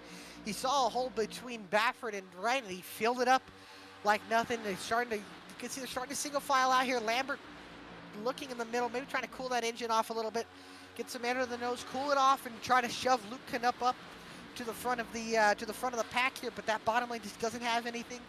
Guys seeming pretty content to ride up on the top lane there. Little check up, and then farther back, Adam Cabot. Remember, he's back on the lead lap now, trying to march forward. He's going through the middle. He's bringing the 49 with him. You can see he got through the middle of Cunningham, and now look at Sartaj Maan. He's getting up down to the bottom in that 49 car. Crazy, the new hope in life that just got breathed from that lucky dog. Now Maan is a player as well as he jumps up in front of Patterson. Patterson goes down to the bottom of him, but at the front, really single file until we get about the 9th place position, which is Luke Knupp. At that bottom line surging. You can see him blowing by Jeff Wright, Reggie Ortega, and Michael Sturgill. Now he's already up to, I believe that's Jeremy Miller. Top lane checked up here. Knupp's got a big run. Does Bafford try to block that run and try to make some moves down to the bottom? He's thinking about it. Doesn't do it though. Knupp now with a massive run. Look at that run he's got. Knupp already up to 3rd. Lambert doing a great job pushing that 29. Brody Hayes pushing back up towards the front again. Remember, he led a lap. Lambert, I do not know if he's led any laps here, but he's trying to get up there, get that bonus point. And, he's searching for that first victory as well. He's come close at a couple of these super speedways. Talk about guys that were in that first caution, which was Reggie Ortega. But how about another guy that was in that record? We haven't really talked about him all night. Is that Hot Wheels number 71, that blue and yellow Chevrolet Camaro of Lane Solfridge. He's already almost cracking his way up into the top 10. He was involved in the first wreck and now starting to make some moves up to the front. A good run so far for Lane. It's still far from over. but he's up here in the top 15 in contention still, about 2/3 of the way through this race. So keep an eye on that 71. He's got some partners out there that can help him out and keep him up here towards the front, and he has gotten some good finishes at these super speedways. So definitely one to watch for. You never know who can find victory lane here at Daytona. Gardner looking like he wants to make a move. Yeah, I don't know if AJ Stravado has led a lap here. I think it'd be an easy little quick pull out and lead the lap coming off of 4. Depends on where Gardner would push, but looks like Gardner's been kind of content, but he looks like he's trying to make a move here. He's trying to generate runs, maybe just feeling it out, maybe trying to learn a mental note for the end of the race here. As you can see now, look, I think Knupp got up, and look at that. Brody Hayes shoving the 19 of Eric Lambert. Lambert already up from about the 8th car next to the 8th car on the top, already up to the 5th car on the top, but now slowly dying off. As you can see, just doesn't have the momentum. Yeah, big checkup right there. A little bit surprising. You know, a couple other cars, the VSPEED teammates of Ryan Gemmel and Seth Hatchell. Hatchell narrowly avoiding the previous wreck. Gemmel's still back here, 30th position. He's in the Busch League bound number 6 machine, so new sponsor there, new league sponsor. He's in 30th and in the pack. That is amazing. I mean, I think there's at least 35, 36 cars that are still in this pack here. Yeah, Matt Zwack, 35th position, last car in the group here, and then I think you might even have lap machines. Dallas Sullivan and Eddie Trejo is not in this. Lyle Sulfridge is not either. So 36 cars in the lead group here. Just Dallas Sullivan, the only car, fighting for that lucky dog. Yes, and now looking at Adam Cabot, who has 31 laps on his fuel tank. He got a few laps to probably save under caution, but I would expect him to pit in about 3 to 5 laps here. And the real question is, will he bring anybody down pit road with him? And if so, they can make it all the way to the end. If they fill it up on fuel, they can make it to the end. Now, the pit window is open. When do these guys want to pit? I would think, the later the better. The less fuel you can take, maybe 2-tire pit stop or no tires. It is tricky getting off of pit road, though, on those old tires. It's really dangerous on the apron. But, it is a strategy call, right? If you can get out of there and keep the car underneath you, you're going to save a lot of time. Yes, you are. I think that's a big thing. What are these guys going to do? Are these guys going to try to run on the bottom? Or are these guys going to try to pit and only take a splash of fuel, as they say? Or are they going to actually come and get 2 tires? I don't think 4 tires is the option if you pit under green. For Cabot, it might be get a little extra maneuverability and top it off with fuel, because that's what he's going to have to do to make it to the end. Field working up behind Eddie Trejo now, the lap machine. He's going to go to the apron, but that car is pretty damaged, so he's got to be very careful here through the corner. And he does. Respect that move by Eddie Trejo, being a gentleman about that and going to the apron. He's going to lose the draft again, but staying out of harm's way, doesn't want to risk anything. Oh, Knupp and Hayes almost had some contact. Look at Lambert drop back. Big move by Brody Hayes to jump to the top right there in the middle of the corner. Just a gap big enough for the 10 machine to slip into. So he goes up in front of Luke Knupp, but that's going to hurt the inside. Eric Lambert, who was about up to 6th position right there. He's going to now have the 71 machine of Lane Sulfridge behind him. And then the 2 VSPEED teammates, Keith Maioto, Chris Samard, nose to tail, just outside the top 10. The VSPEED guys slowly starting to work their way back up. They've been kind of riding in the back, and as you can see, Jeff Wright jumps down to the bottom in front of the 19 of Eric Lambert. Does anybody else want to jump with him is the question. Miller thinking about it. Does he do it? He can do it off of turn 4 here, but now Wright's up to him. Does Baffert try to go now? He's already up to the 4th car. Baffert, the next car that's single file, but loses that momentum on the bottom. Can't carry the speed like the top can, especially in the draft. Just hasn't been enough energy. Saw a bobble there from the 63 of Storm Patterson. Another driver I don't think we've talked too much about. Where was he? Trying to find him in the list of people here. Daniel Cunningham, the 14. Cunningham. Yeah, he's another driver that we haven't, like you said, haven't talked about, but he's running up inside the top 20, pacing himself here. And nice, was that pink and black rowdy energy. I know he's a big Kyle Busch fan, just like I am, and he's got a heck of a diecast collection of Kyle Busch cars. We love old Rowdy, and curious to see. I hope he stays at Gibbs, but we'll see where he goes. And a lot of things happening for the 2023 NASCAR Cup Series season. As you can see, Cabot pitting. Going to pull it down on the pit road here to the attention of his crew, which is pretty far down pit road, nicely into the box. No issues there getting onto pit lane. One thing that scares me, he's all by himself. His soul came with him. I would not have expected many to come down with him, but none. That is definitely surprising. And we take a look here. Drivers probably trying to get a little bit organized, though, to start making their pit stops here in the next 5 laps. Yeah, we got 25 to go. We are getting to crunch time. Man, this race has kind of flown by pretty quick. As you can see now, Miller doesn't want to ride in line. He's going to go to the bottom, but he has no help. Nobody is with him. Oh, no, they're pitting. So it starts. Adam Cabot triggers triggering the green flag pit stops. 4 or 5 wide entering pit road. Ooh. A little contact. Close call back there. That is Reggie Ortega. He's going to pull into his box. On the lead pack, oh, Ortega missed his box. Oh man. And now, if I'm the lead pack, they're getting single file. You got to pit now. I think is the thing. You got to pit. You can't have these guys single file. The pack is relatively single file until about 10th, where it's double file with Lambert and Dice starting to pull away. But I think Cunningham, McGarvey, Hatchell, and Ronis, they need to get in line here. Now, what does Bailey Turner do? Do they react to the 30 pitting? They can go for quite a while here, though. I mean, they've got 15 laps of fuel basically still in their cars. So is it maybe a strategy to try and, get up to, well, I don't think they're going to be able to lap those next guys. They're well far up the road. They're too far ahead. But looking at those guys in the second pack, they need to get single file here. It's about that time. You want to start making some time up on those guys that pitted. Leading that charge, they're really broken up, though. Miller's a 1.5 seconds ahead of Wright. Wright's getting picked up by Carr and Sturgill, and then Ortega and Shackelford and Vincent are kind of straggled along. This is not going as good as they planned, or hoped as they planned. As you can see, there's about 5-6 cars there, but they're kind of straggling along there. The real question is, when does Bailey Turner, AJ Stravato, Nick Gardner, when do they want to pit? Yeah, interesting to see how far apart those cars are, because they all got off pit road pretty close, to each other. And here is Adam Cabot now right here on the tail end of the lead lap, in the same situation he was just in, 25-30 laps ago. And Bailey Turner's just going to go right on by.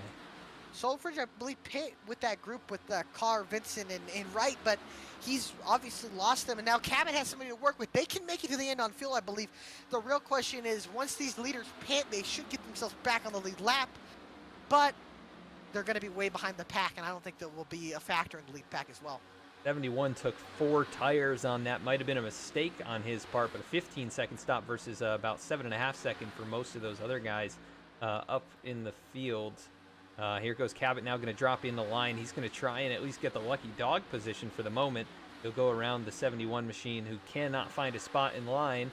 Bailey Turner continues to show the way. Single file, though, for that lead group. And, that's exactly what they need to do. They're keeping their speed up here. Yes, they are. I think the real question is now, we look at this pack. Obviously, now the call for them is to take no tires. There's no point in taking tires. You just fill it up with gas, a real quick 3 to 4 second pit stop. Get out of there. We're closing up to 20 to go here. They're going to have to pit in at least 10 laps in the next laps. They're not going to. I don't see them pitting with 10 laps to go. I think that would be a dumb move. But that's just my personal honest opinion. I don't think it would be a great move to pit with 10 or less laps than that. There would really be no point. I think they gotta pit within these next 5 laps within at least 15 to go. Yeah, looking at lap times right now, Jeff Wright leading this group. He's gotten around Jeremy Miller. They ran a 46.60 the previous lap to the leader's 46.64, so pretty close in lap times. They're not losing time anymore. Caution is out. Oh my goodness. Oh, right in the middle of the pack too, I think. Tabor. Cody Tabor's in it. Oh, Matthew Zwack as well. I think Zwack's car might be broken. I think Hutton got a piece of it as well. The 88 with some nose damage there. You know what I just thought about? That is the perfect situation for Jeff Wright, Jeremy Miller, Sturgill, Carr. They're good to go to the end. Everybody else going to top off on field. Those guys are going to cycle up to the lead. Gonna look here, Eric Hutton. I'm not sure he just got collected in it or what happened. Right there, yeah. And then man, hard hit for Tabor. What a stack up. That is just crazy. Amazing. Wow, what happened? It's like they slammed on the brakes. Maybe they got that big draft up to the 14 right there. It And looked like they did. I think right there, Sertaj moved a little bit. The stack up and then. oh, I think Hutton and Zwack might be fine. I think Tabor's day is sadly going to come to an end. Hutton hit pretty hard right there, right into the side of him at pretty. And Abbott, I think, will be the lucky dog, believe it or not. Finally catching a break here. Finally, yeah. We'll see. And then Sulford should be able to take the wave, as well as Dallas Sullivan. Should at least get back up to 36 cars on the lead lap, if not 35. Tabor's night is going to be over. Hutton able to continue rolling, but how much damage? A lot of damage, though. Yeah, that was a big hit. Unfortunate for Henry Tabor there, and Hutton also in pit road. Well, we look at the front. Turner all the way back to, let's see, Zwack are going to pit, get 4 tires and fuel. Jeff Wright, Michael Sturgill, Jeremy Miller, Zach Carr, Skylar Shackelford, Ortega, Vincent, they're all going to cycle up to the lead. They just got to save their fuel, save their tires, or save their fuel, and they should cycle out to the lead. I don't see them pitting again. And there they go. They're staying out now. The battle off of pit road. I'm assuming some guy's going to get forced. So I'm going to just top it off with fuel. And now, Baffert, big problem there through the box. Oh, and also Dane Cruz. Now the race gets wild. Look at that. Only 2 tires by Nick Gardner. Gardner gets out first. Mayato, Lambert, Samard, Turner. Then there's Stravato, Hayes, Knupp, Dice, Faircloth, McGarvey, and then everybody. Man, Baffert really losing a lot of spots there. Same with Cruz. I think he slid almost a box and a half too far forward. That is well, now, not what you want to do. Yeah, not at this crucial part of the race. Now I think I think these guys are going to go all out. It's 18 laps to go. The biggest race of the season, the season opener. There's cash points on the line here. Now the pushes get aggressive, the blocks get aggressive. I think the teammate window is not out yet, but it's getting close to out. Within 10 to go, I think it's out of the window. And the top 6 look really smart. They just got themselves a lot of track position up to the front now. But I think you're going to have guys making a lot of big moves, and the racing is only getting more crazier from here. And that big one is it's calling for the field's name. I can tell you that. The first car on 4 tires is going to be Bailey Turner in 11th position. AJ Stravato also taking 4. Brody Hayes with 4. Luke Knupp taking 4. And a few more with 2 tires. And then James Loveland, Baffert, Storm Patterson, Dane Cruz, Seth Hatchell, and basically the entire field on back takes 4 tires on that stop. So these guys at the front, though, 2 tires and a little bit less fuel, they may have some balance issues, especially as we get down to those final few laps. That is for sure. We'll see, though. Like I said, it's going to be crazy. With them only taking 2 tires and having run a few laps on them, I think they got to be careful with pushes, especially off the corner. We know that pushes off the corner are going to be happening now. It's just about that. It's that time of the race. The pushes are going to get aggressive. The moves are going to get aggressive. The blocks, everything is aggressive. Everything rises a level up, if not more than that. It's going to get wild and it's going to get crazy. And we hope that you guys are enjoying this race because it's only going to get better from here, man. It's going to get awesome. And let me tell you, I don't know if we're going to be making it back with everybody left in this race. Yeah, I think we're going to lose a couple of them at least. Yeah, it's almost guaranteed. From what I'm hearing, I think Eric Hutton they have pulled that 88 Chick-fil-A car to the garage. I believe Cody Tabor is also, Henry Tabor. Henry Tabor has pulled it into the garage as well. Eddie Trejo 2 laps down. Lyle Sofridge also 2 laps down. Eric Hutton is going to be ending this race. I think it's going to be in the 36th position or 38th position. Definitely going to lose some spots here. Unfortunate for the 88, a driver we look for at these super speedways and has won at these tracks as well. Not going to be able to finish this season opener out.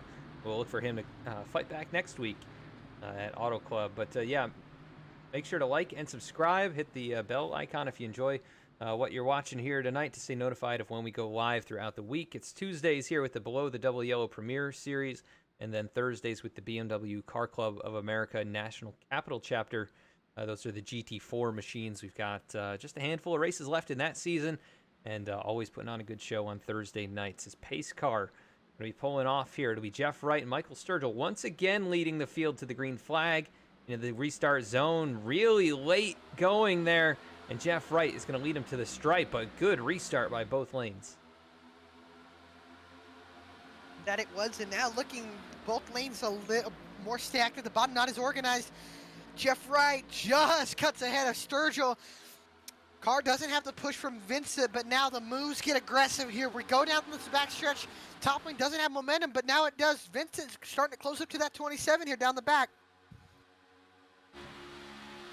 And the VSPEED machines, Keith Mayato and Chris Samard, 6th and 8th positions right now up there on the top side. They're finally making their moves up here to fight for this top spot, and they're doing what they need to do, trying to keep their cars alive. To this point, just about 15 laps to go. Jeff Wright, though, leading the bottom lane. Good run back to the stripe. It's going to be a dead heat. Zach Carr not quite there, so it's Wright again at the line. But Zach Carr trying to get it here as they enter turn number 1. A lot of shuffling in that pack at least. Oh, Faircloth gets up, almost up into the outside wall. This bottom lane starting to surge ahead here. Wright is just ahead here. Can he clear? There goes Sturgill to the outside, and Lee's Miller opens the door for Jeremy Miller. He just doesn't have enough help from Reggie Ortega. Gardner's going to shove the 2 up to the 30, or Miller's going to be generating a huge run. Does Wright try to block it down to the bottom? Jeremy Miller starting to close up. One of the favorites, we would say, coming into this race now. He's pulling up side by side with that 48 car. All right, I saw 4 wide farther back in the field there, but they've settled that out. Oh, and a moment there for McGarvey. He's stuck in the middle now. There goes the 49 below him. Jeff Wright again leading that lap, but this time on the top side. And here comes Jeremy Miller, Reggie Ortega down low. Can they get alongside here in turns 1 and 2? There we go. There comes the side draft from Sturgill. Sturgill's trying to pull that 30 car back away from the 48, but now does the 30 try to come up and side draft? No, he stays right on that double yellow line. He's riding that yellow line here. Now you can see Baffert wanting to make a move back in about the 10th position behind Brody Hayes. There's just not enough energy. Nobody's going up to the middle yet. These guys are getting anxious. We're closing to 15 laps to go already, and we're closing into 10 as Miller gets a huge shove from Ortega, and Miller's going to go to the lead off of turn 4. Keeping an eye here on Bailey Turner as well. He's led 43 laps. Half of this race has been led by the 24. He's stuck down there, 4th position on the inside lane. But Jeremy Miller. Baffert went into the middle, almost stored the 33. Now he goes back down, and we got a crash on the front stretch. Storm Patterson, I think. Patterson. Oh, no, he's good. I believe that might have been... Annual, I don't know. I'm trying to find it here. Oh, Robert Gilmore has spun. Oh, no, and he's taking it behind the wall. Oh, man, unfortunate. And now we're going to re-rack him and restack him. Oh, big hit for him. He lost, he got all 4 tires off the ground. Happened here, racing with Jordan Brackell, Dallas Sullivan, and also the 70 machine there, Lyle Solfridge.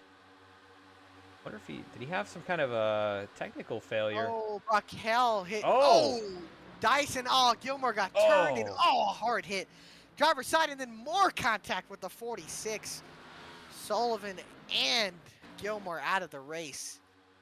That'll give, I believe, Lane Solfridge the lucky dog. If not, it'll give Eddie Trejo the lucky dog. Oh, man, just clips the right rear, too. Nothing you can do about it. And big hit up in the air.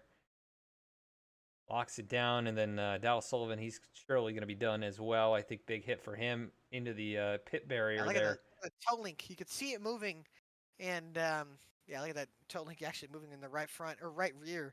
And left rear. And for anybody who, I think I saw a question in the chat with what is going on with the toe links this season. Well, I'll break it down here while we're under caution. The iRacing has updated the damage model, as you can see, where you can see more of the tires moving, the car parts moving. Well, in that update, we've talked about it in the Cup Series this year. These new cars, they have with the independent rear suspension. Well, holding that suspension together to the actual transaxle is that toe link, and that toe link is very, very vulnerable if it gets hit too hard or gets put through too much. I guess you would want to say trauma. But you cannot. It all depends on how you hit the wall. With Robert Gilmore's situation, that was going to be a hard hit no matter what, and it buckled that toe link. We're going to see the toe link become more of a problem maybe at short tracks or the mile and a half if you get up into the outside wall. You don't want to hit it too hard, but you don't. These cars are tough, but if you hit that toe link just a little too hard, holding that independent rear suspension together, it'll instantly break it, and actually unbolt itself, either from the actual transaxle or unbolt itself from the actual tire, and that's why you see the tire jiggling. Yeah, basically the wheel just comes entirely loose at that point. So definitely you don't want that happening on your race car at 200 miles an hour. Man, laps clicking down right here. It's Jeremy Miller, Jeff Wright, Michael Sturgill, Reggie Ortega, Nick Gardner. Top 5. We'll be right back here after a quick word from our sponsors and the run to the finish.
Welcome to VSPEED, your home for sim racing excitement, providing dramatic moments from iRacing and beyond.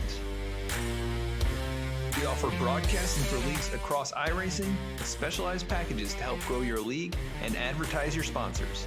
Shot at it, I think, and right now Stravato with that advantage.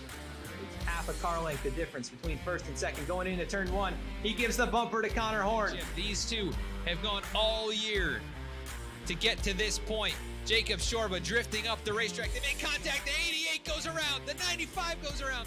The 12 caught in it. Our design team can help you create anything from paint schemes to sim rig parts with expertise in both 2D and 3D design with 3D printing capabilities.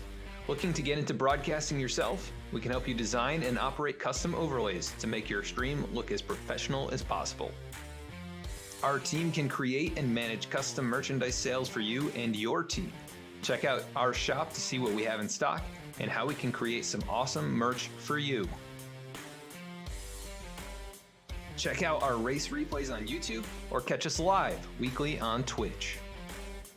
Visit us at vspeedsim.com to see how we can help you on your iRacing journey.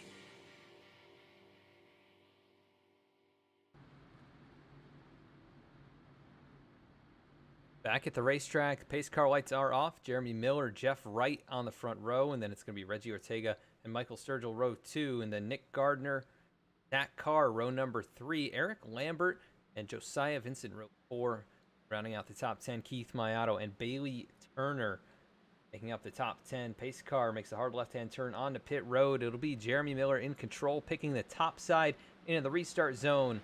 Late in the zone again. That seems to be popular opinion here today. 30 gets him rolling, though. Going to be 10 laps to go this time. 10 to go in this season opener. Been aggressive racing already so far. Now you can see it's already getting aggressive. A big stack up on the bottom. Hayes up into Baffert. They crash up into the outside wall. A big wreck. Oh, man. Big hits for a lot of drivers right there. Shackelford, I believe Dice is in it as well. McGarvey, Cunningham, Baffert. Trying to go back and see what happened, how that all started. It looked like Mayato got hit a little bit hard there. Oh, is that Dane Cruz in it as well? Another product of that stack up in a big, a hard hit for Alan Dice. All right, taking a look here. Keith Mayato, the 36. I saw he got knocked down the racetrack. Get a good view of what happened right here. He's behind Eric Lambert, and they checked up. He got into him, then Hayes, and then Baffert. Yeah, big hit. Loveland. Cabot somehow missed that, and Cabot's up in the top 15 already. And Alan Dice took a massive hit to the outside wall. You know, we don't normally see restart wrecks here on super speedways, but they're actually becoming more of a common thing these days. Hatchell, I believe Shackelford is involved as well. Gemmel got through it, it looks like. 63 of Patterson gets through. And look at Alan Dice once again. Look at the big hit right here, though. Oh, head-on impact off the ground, and then McGarvey. 12. Baffert might be fine, but I think McGarvey and I think McGarvey might be fine, but I think Dice is for sure probably going to be a race ender. Baffert and Hayes also might be as well. Forward with Hatchell. We got in this one. I don't know if he made. Shackelford. Did he actually even make contact though? He may not have though. It looked like he clipped him, but. Oh yeah, just a little rub there, but not going to be really any damage for him. But Shackelford, big hit. Ryan Gemmel gets through the grass there. Also, the 35 of Joshua Banks looks like he snuck through somehow. He barely snuck through, it looks like. Oh my goodness. They're all wrecking right around him. Oh, wow. Oh, man. I'd like to get on board with Banks there. The helmet cam as we've... Man, misses Dice, and I think Hayes... Wow. Wow. I think we got to get Joshua Banks in for that one, huh? Yeah, let's go talk to him, see if he's if he needs a change of fire suit. Let's get him in here. Joshua Banks, Alec Martinez, Adam Baker in the VSPEED booth. You got a copy, driver? Joshua Banks, you got a copy, driver? Yeah, I got. Well, I don't know how you missed it through that. I don't know how you made it through that wreck, brother. But how are we feeling after that? And now we got these last few laps. I think he's having a hard time hearing you. It must be so loud. Josh, you got a copy with us still? I think we might have. Me? Oh, yep, we got you now. We got him. I'm sorry, I forgot I had to push the button. Oh no, you're good, driver. Well, you missed the wreck. I don't know how you did, but take us through that one, and then how you're feeling for this end of the race here. Well, I tell you, the nerves are gone for the most part because most of this race was nerve built up because 90 laps of no wrecking and not avoiding in the back here. It's been stressful. So thankfully we can get through one. I don't know if we can get through another because all the luck went out the window, but it's been fun. I'm not gonna lie, but it's been tough. That's for sure. For sure. Well, how are you feeling for the end of this race? Do you think you can get up to the front and be in contention here? We're gonna try, man. I mean, we're 16th. Anything can happen. We're gonna try to be aggressive. That seems like that's the only way to do it. I've been watching Cabot. He's been forcing through, but he's been able to get through the field. So maybe doing something like that's going to allow us to get to the front. So we'll see. We'll see how things go here. For sure, man. Well, we wish you good luck, brother, and go get him. We're going to try. Appreciate it. Yeah, no problem. Joshua Banks. Man, you can tell he is happy, man. I can tell that the adrenaline is pumping. Yeah, that was just as close as it gets. He missed about 3 or 4 cars there in the span of about a half second. So you don't get much luckier than that. We'll see if that luck continues for him here through the rest of this race. Not going to be many laps for him to get up from 16th, but anything is possible. How about Reggie Ortega? I believe inheriting the race lead after all of that. He has led 3 laps here tonight, started 22nd. Talladega for nothing. I remember he won back at Talladega a few years ago in a different league, and they started giving him the nickname Tal Ortega. But could it be, I don't know, how would you, Daytona? I don't know if he were able to win this race. Ortona? No, I think it's got to be like Daytona. I don't know. Daytona. Daytona. You never See know. what he can do. He's got to win first. Yeah, he's got to earn that name first before we start calling him that. But yeah. Man, a lot of these guys that are up here have been up here all race long. I mean, you look at Jeremy Miller; he's kind of been up and down through the field. But Zach Carr's, yeah, Jeff Wright, Michael Sturgill, Josiah Vincent, Nick Gardner, Bailey Turner, AJ Stravato for a majority of this race as well. He's been up here in the mix. So base car lights are off, though. It'll be the 2 of Reggie Ortega and the 30 of Jeremy Miller on the front row. First time in a while, Jeff Wright hasn't restarted on the front row. So we'll see what Reggie can do down on the bottom. I think he's the control car here. He is. His car is off into the restart wow, zone. What a jump. Big push from the 48 across the stripe. Ortega will lead another one then. Ortega and Carr drop down in behind. Maybe some teamwork there between those 4 drivers as they all get in order, and then side by side behind them, the top 4 here goes Wright. Oh, what a move by by Jeremy Miller. An aggressive move. Now he pushes the two. He separates Ortega and Wright. And look at the back part of the pack. Sturgill and Vincent have a huge run. A big push to Jeff Wright. Adam Cabot making a 3-1 on the outside. Cabot has come from the back of the field multiple times. They are 3x3 for a few rows here. It's going to get dicey. It's going to get tight as they get down to 5 laps to go. It's Jeremy Miller to the point once again. Zach Carr, last season champion, right now running 2nd position. And then Josiah Vincent and Jeff Wright. Here goes the 48 to the bottom with a push from Sturgill. Big stack up on the bottom behind the pack, but now Jeff Wright.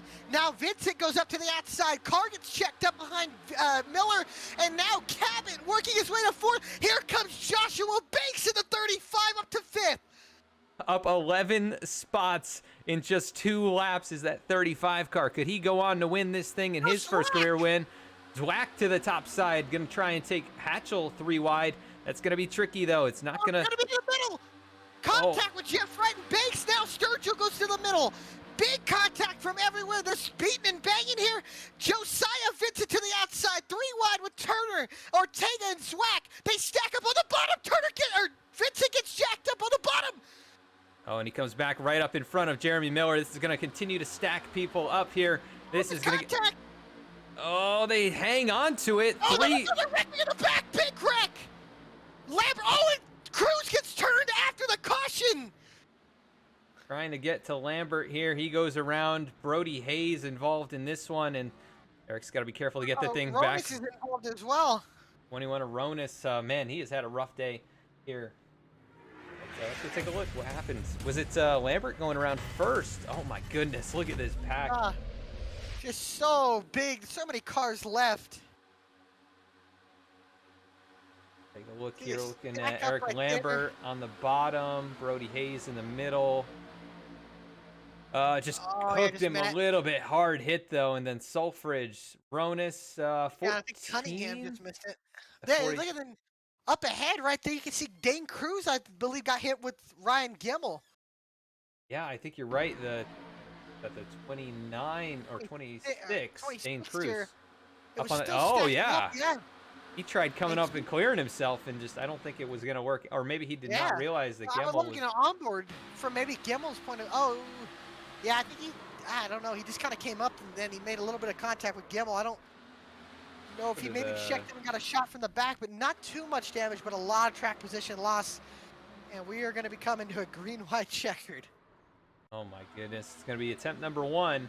Taking a look at what happened here again with Lambert and just a huge pile up. Ronis gets a piece of it. Not going to be too bad. Loveland just squeezes through. He's gotten a piece of the last couple accidents here, but 14 did get a little piece of that. 70 again, just kind of right around where it's all happening, but he is involved a little bit. Talk about clawing your way through. Eddie Trejo has been 2 laps down most of this race. I believe he's going to get the lucky dog here and be on the lead lap. I think you're right. And because Angelo Ronis was involved in that wreck, so Ronis automatically gets eliminated out of that spot. Yeah, let's take a look here. The 29 or 29th position, Eddie Trejo. We'll see if he gets a wave around right here. 1 lap down, currently showing for him. And, man, he's had a long race here, but it could be all worth it. He could end up with a top 10 or something before it's all said and done. I don't think we've finished off the field enough yet. I don't think there's going to be as many cars as we still see left. I mean, there's still 28 cars on the lead lap. As you can see, there he goes. Trejo gassing up, and he'll be back on the lead lap. You know who's the race leader right now? Adam Cabot. And look at the top 2. Just look at the top 2. That's all you need to know. My goodness. Adam Cabot, he's been a lap down twice in this race. Yep. And Joshua Banks, who's been in like 2 wrecks and had one of the best wreck avoidances we've seen. Jeremy Miller, who's been up and down through the field. He has led 15 laps, 3rd most, I think, of anyone in the field tonight. Zach Carr. Talked about as well. Matthew Zwack, who we saw make a 3-wide move in the 18 M&M's car, he's up in 8th. Got some damage on the left side. Not too bad, though. Little crunch on the crunchy cookie machine.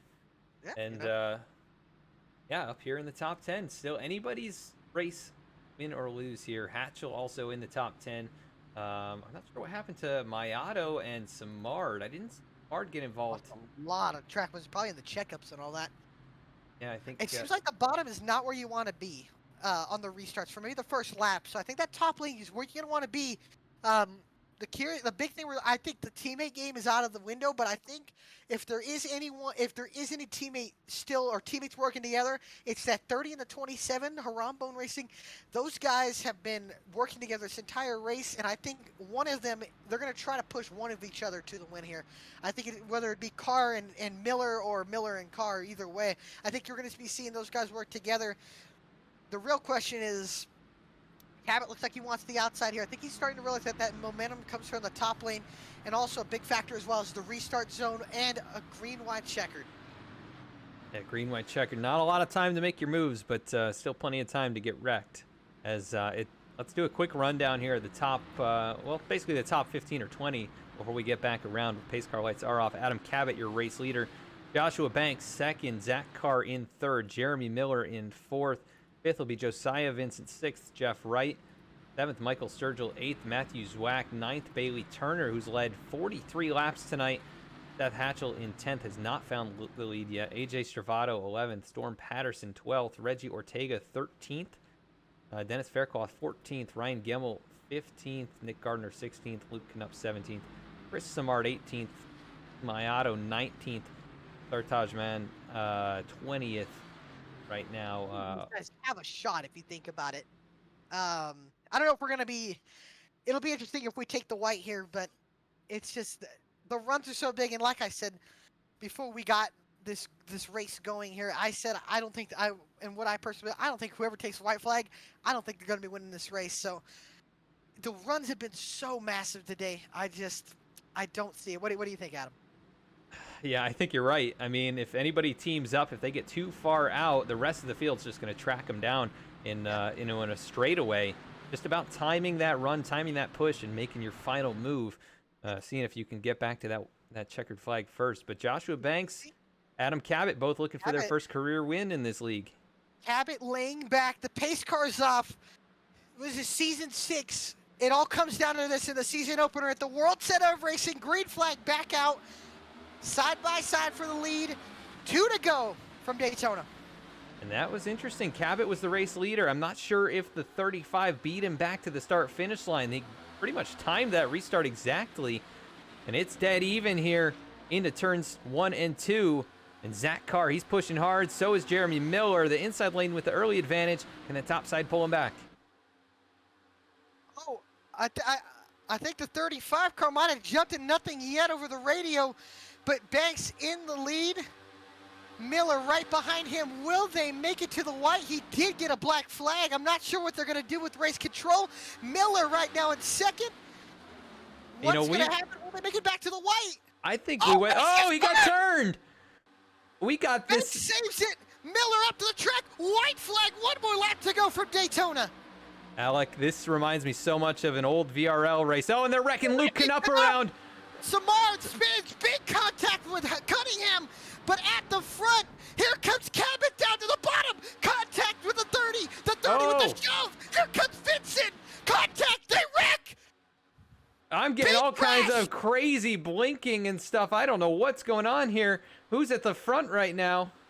I'll tell you, it's Adam Cabot, Jeremy Miller. He's shoving, he goes down to the bottom. Where does Adam Cabot go? He side drafts. The teammate of Miller goes to push. More contact. Miller gets jacked up. Miller spins side by side for the win. They door. Here comes Jeff Wright. Wright looks to the outside. Adam Cabot wins his first ever race. Oh my goodness. So we had, I don't know what is going on here in my race, but Adam Cabot shown as the winner by 25 thousandths. They're blinking like crazy, every single car on track for me. So, oh man. Kind of a bummer there that's how the broadcast is going to go, but what a finish for Adam Cabot. Adam Cabot. Laps down twice. Wow. But Adam Cabot's going to win it. I think it's settled out here possibly a little bit. I'm going to see if we can go back, take a look at the replay. I don't know why your cars are fizzing out. But I don't know what is going on right here.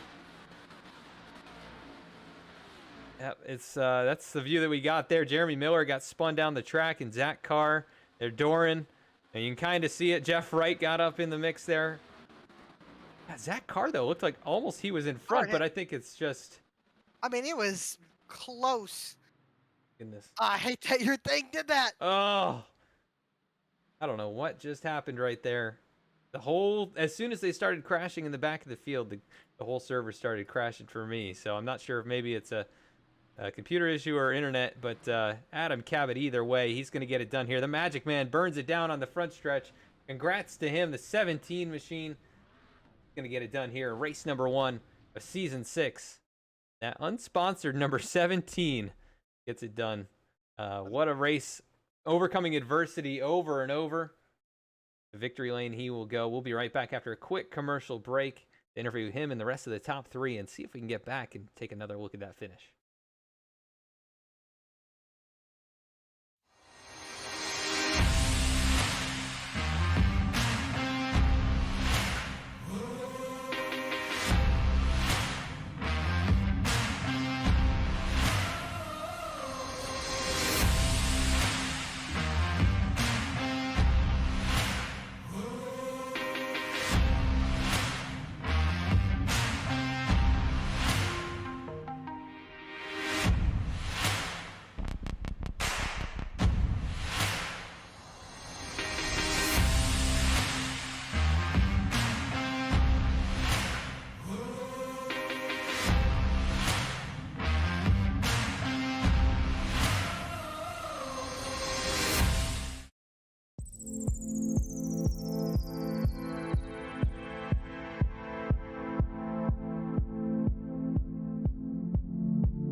All right, back at the racetrack now. We were able to pull up a view of the finish here. So we're going to be coming back to the white flag with this. This is going to be more of an overhead view. This is what we were able to pull up. So we're going to go back through and kind of show you what happened on that last lap. Sorry about the technical difficulties on our end here.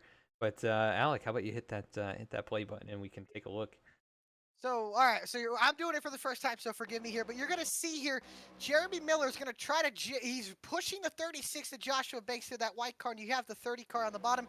He hits him in the left rear, and he spins him down to the apron. Banks is able to save it. They take the white, but then the next caution or the next contact here comes from the 14 of Daniel D. Cunningham.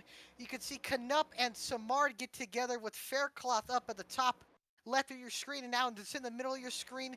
They wreck. Cunningham gets hit hard, and he comes straight back up the racetrack, and he gets nailed by James Loveland. Oh, And man. a big crash going in off of turn 3. But now we're going to go back and review up here. As everything's happening, the racing is up at the front. Miller goes up to block Cabot. Cabot pushes the 30. There's no run to generate, but you can see them starting to tandem away. Canup gets turned in the background, but here is the move from Adam Cabot. We're going to stop it right here. He's able to generate a run from Zach Carr. He goes down to the inside. He pulls back Jeremy Miller. He's able to clear Miller. Vincent, and I believe that's Matthew Zwack and Michael Sturgill that had contact. We'll go with Zwack over here. Vincent goes straight up the racetrack into Hatchell, into Ortega. I believe that's Patterson, and you can see up at the Mayato top as well. of the screen, Mayato. Zwack hits the inside wall. Car's coming up, but now it goes up to the front here. We look at Bailey Turner. Now we go up to Adam Cabot and Jeremy Miller. Miller pulls down with the big push. Here comes Zach Carr. Carr is going to give a big shove to Miller. Miller is going to come off the corner. He's going to get light, and he gets turned. And this is the finish for the win. Big hit. The run Jeff Wright has side by side, going to the line, and that push from Wright gets Adam Cabot the win. What a finish from Daytona. And then Carr gets nailed by Gardner. Amon gets 7th, and I believe Solfridge, Lambert, and Hayes are rounding out your top 10. Jeff Wright with a massive run. We'll go on board and see here. You saw a lot here from Wright leading this line. Go up a little bit here. I don't know if I have an onboard camera because we're looking at it a different way here. Oh. Even then, We popped it out. Oh, you popped it out. Yes, I did pop it out. All I right, think we got. Yeah, I think we got the gist of it. But we got what the a gist finish. of it. Yeah, what a finish from Adam Cabot and Zach Carr. You can see them just door banging each other coming to the line. Incredible job by those guys as we try and get a view of the number 17 machine who took the victory here tonight. A couple minutes here. So I gotta ask, how we gonna do this? Who are we interviewing? Or who do you want me to interview? I'm just curious. All right, let's see. Let's pull up our let's pull the race winner in first, Adam and Cabot. I'll give him a shout here. Give him a quick shout here. Let me get Adam Cabot here. And again, everyone, we apologize for the technical difficulties and hope you did enjoy the rest of the broadcast. Unfortunately, kind of crashed there on us at the last moments, but thank you, Alec, for pulling that up and to go through that in depth there. As it looks like we do have the Magic Man in the booth once again here on VSPEED. Adam Cabot, race winner in race number 1. How does it feel to get it done there in an incredible finish? That was so much fun. That was probably one of the most thrilling finishes I've ever had in iRacing. That was awesome, coming to the line, banging doors with Zach. It kind of looked like that Truex and Hamlin finish all those years back at Daytona. But yeah, that was a lot of magic there at the end to somehow get through all the cars again and get back in that position and pull that move on Jeremy. I really didn't think that was going to work, but I was worried if I stayed in line with him on the last lap that Jeff would get under me and then I wouldn't have anywhere to go to make a move. So I was like, all right, screw it. I'm just going to make it now. And if it works, it works. And yeah, I was shocked that I cleared him and got back up in front of him. And I'll have to watch the replay a few more times to really see what happened there. But besides from that finish there and some of the runs up through the pack, it was one of the worst races I've ever run. I went through my pit box on the first pit stop and or just completely missed it. And because I was like at the very start of pit road, I don't think I've ever pit that deep before at Daytona. And it's like if you're not ready to go in the second you cross the line, you're going to go by it. So I was pretty much a lap down until 20 to go because of that. And then also I got the lucky dog and then pit on the first lap like a total idiot. And so it didn't give me the lucky dog there. So I was really running a pretty terrible race up until the last 18 laps there. But it was definitely a worthwhile finish and a good start to this league. Yeah, incredible job coming back from a lap down multiple times. And you earned this one tonight. There is no doubt about it. Started 34th, and I think you were in the top 10 within about 3 or 4 laps. So you were the man on the move all night long, making those magic moves happen throughout this entire race. We go to Auto Club next week for race number 2. You think you'll be there for that one? You think you might be able to have a shot in that race? I'm not sure, but that sounds like it'd be a really fun race in this car for sure. So I don't know if I'll be there, but it's definitely going to be a good race. So definitely one to look forward to. Awesome, man. Well, congrats on an incredible finish, incredible drive there at the end of this race, and a victory here in the Below the DeLiello Premier Series. Anybody you want to give a shout out to that makes it happen? Yeah, of course. All my Sad Boys teammates worked. I can't even say I worked together with them all race because I wasn't really with them most of the race. But Bailey and I worked together pretty well. 1-2, even when I was a lap down there at the front. So. Definitely all of them and everyone who makes leagues like this happen, because that was a lot of fun. Awesome, Adam. Well, congrats again. Hopefully we see you next week, see if you can go back-to-back here to open up the season. But congrats on the victory, and go celebrate. Thanks, Adam. Will do. All right, and so that's your race winner. Let's get second place finisher. That's going to be Zach Carr in the 27 machine, last season's champion, Alec. I believe you're with him.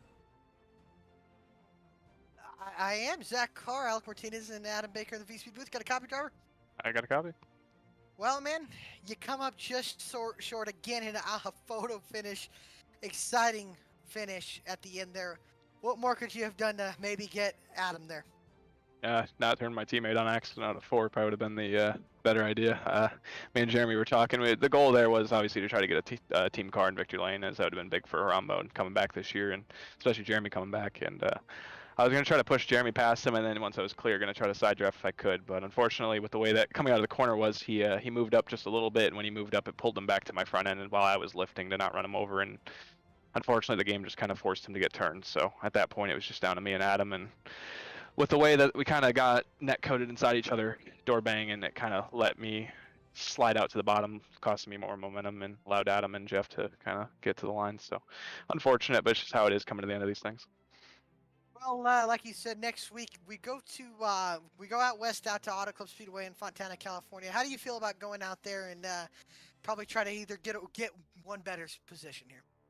Well, as I've stated so far at the beginning of the season, is I'm really happy to see everybody that's over here, especially a lot of guys I used to race with other leagues and stuff. I know those guys are really quick. So going into those other races, you're going to see guys like Adam, Bailey, and a lot of those guys run up front. It's going to be a lot harder than it was last season to dominate or even control a race. So it's going to be a lot of fun. It's going to be hard to, like I said, hard to do it. So we'll see what we can do. I can for sure say we'll be battling for it, though. For sure, man. And before we let you go and celebrate your P2 finish, anybody want to give a shout out to? Obviously, you guys, the broadcasters. I hope you guys enjoyed it. It felt very fun out there, so I hope put on a good show. Obviously, the league owners.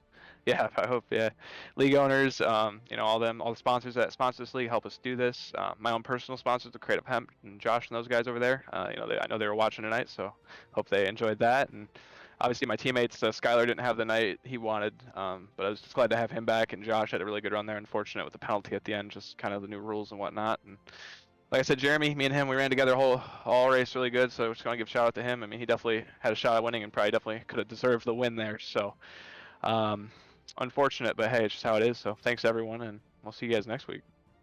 For sure, man. Well, we look forward to seeing you out in Fontana, man, and congratulations again on your second place finish, and we'll see you next week on Fontana. Sounds good, guys. Have a good one. Thank you. Have a good one, brother.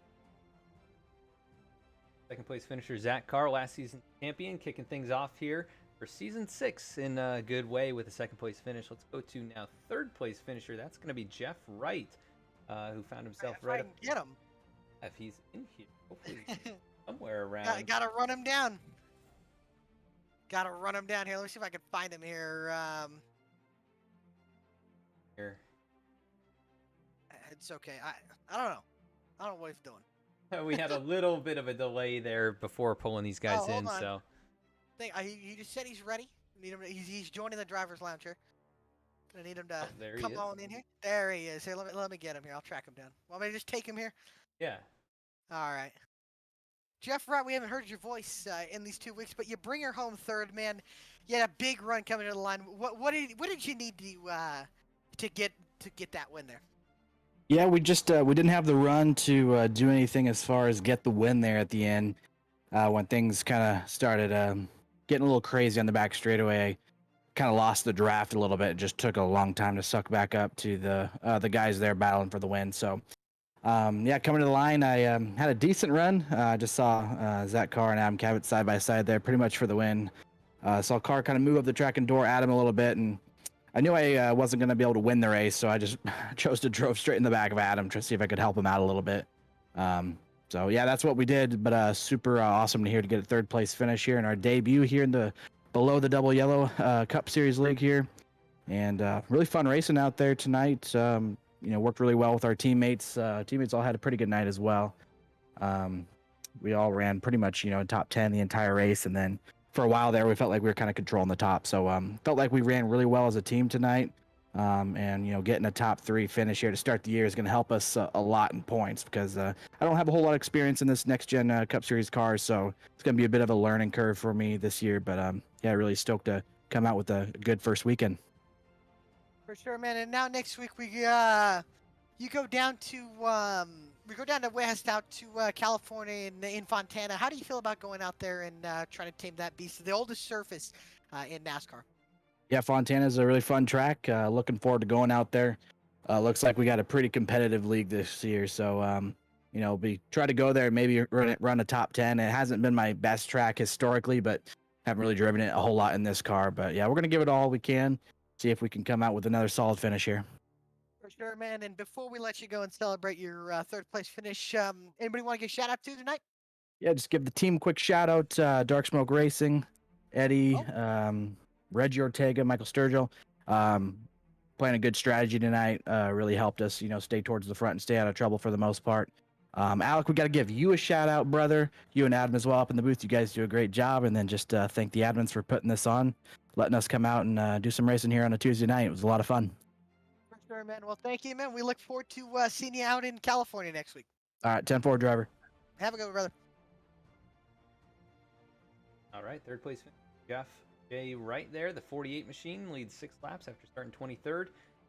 At third position. Let's go through the rest of the results here in this 40-car field, 250 plus miles tonight. Adam Cabot, of course, your race winner here. The number 17 Magic Man makes it happen here in a new league this time, so congrats to him on the victory. Look at the results in the race recap. 7 cautions in this one and 25 lead changes at the line. We had far more than that if you count all of the lead changes that happened. But we had to have broken the record, I guarantee you. Yeah, I think for this league, 25 seems like the most that I have seen. But, 25 just at the line alone means that there was a lot of competitive action at the front. Adam Cabot, though, what a race from him. Overcomes adversity multiple times and wins this one in a photo finish with Zach Carr, last year's champion, finishing second. Jeff Wright comes home third. Bailey Turner fourth after a great race from him. Michael Sturgill comes home P5. Nick Gardner, last night's winner in the Ender Series, finishes sixth. Sertaj Mann, 7th position. Lane Sulfridge 8th. Eric Lambert 9th. And Brody Hayes rounds out the top 10. Goes into 11th. Dane Cruz 12th. Eddie Trejo, what a comeback for him, and goes into 13th. Storm Patterson 14th. Reggie Ortega 15th. Matthew Zwack 16th.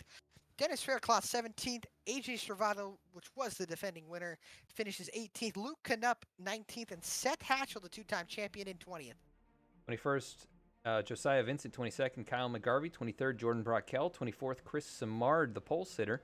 25th, Daniel Cunningham. 26th, Ryan Gemmel. 27th was Joshua Banks. 28th, Jeremy Miller, after leading out of turn number 4 there, gets turned around and ends up 28th. James Loveland comes home 29th. Angelo Ronis rounds out the top 30. And Lyle Sofridge 31st, Ben Baffert 32nd, Skylar Shackelford will go 33rd, Alan Dice 34th, Robert Gilmore 35th, Dallas Sullivan will come in 36th, Eric Hutton 37th, Henry Tabor 38th, Jeremiah Vincent 39th, and Kyle Payne will be rounding out your field tonight. Man, what a race tonight.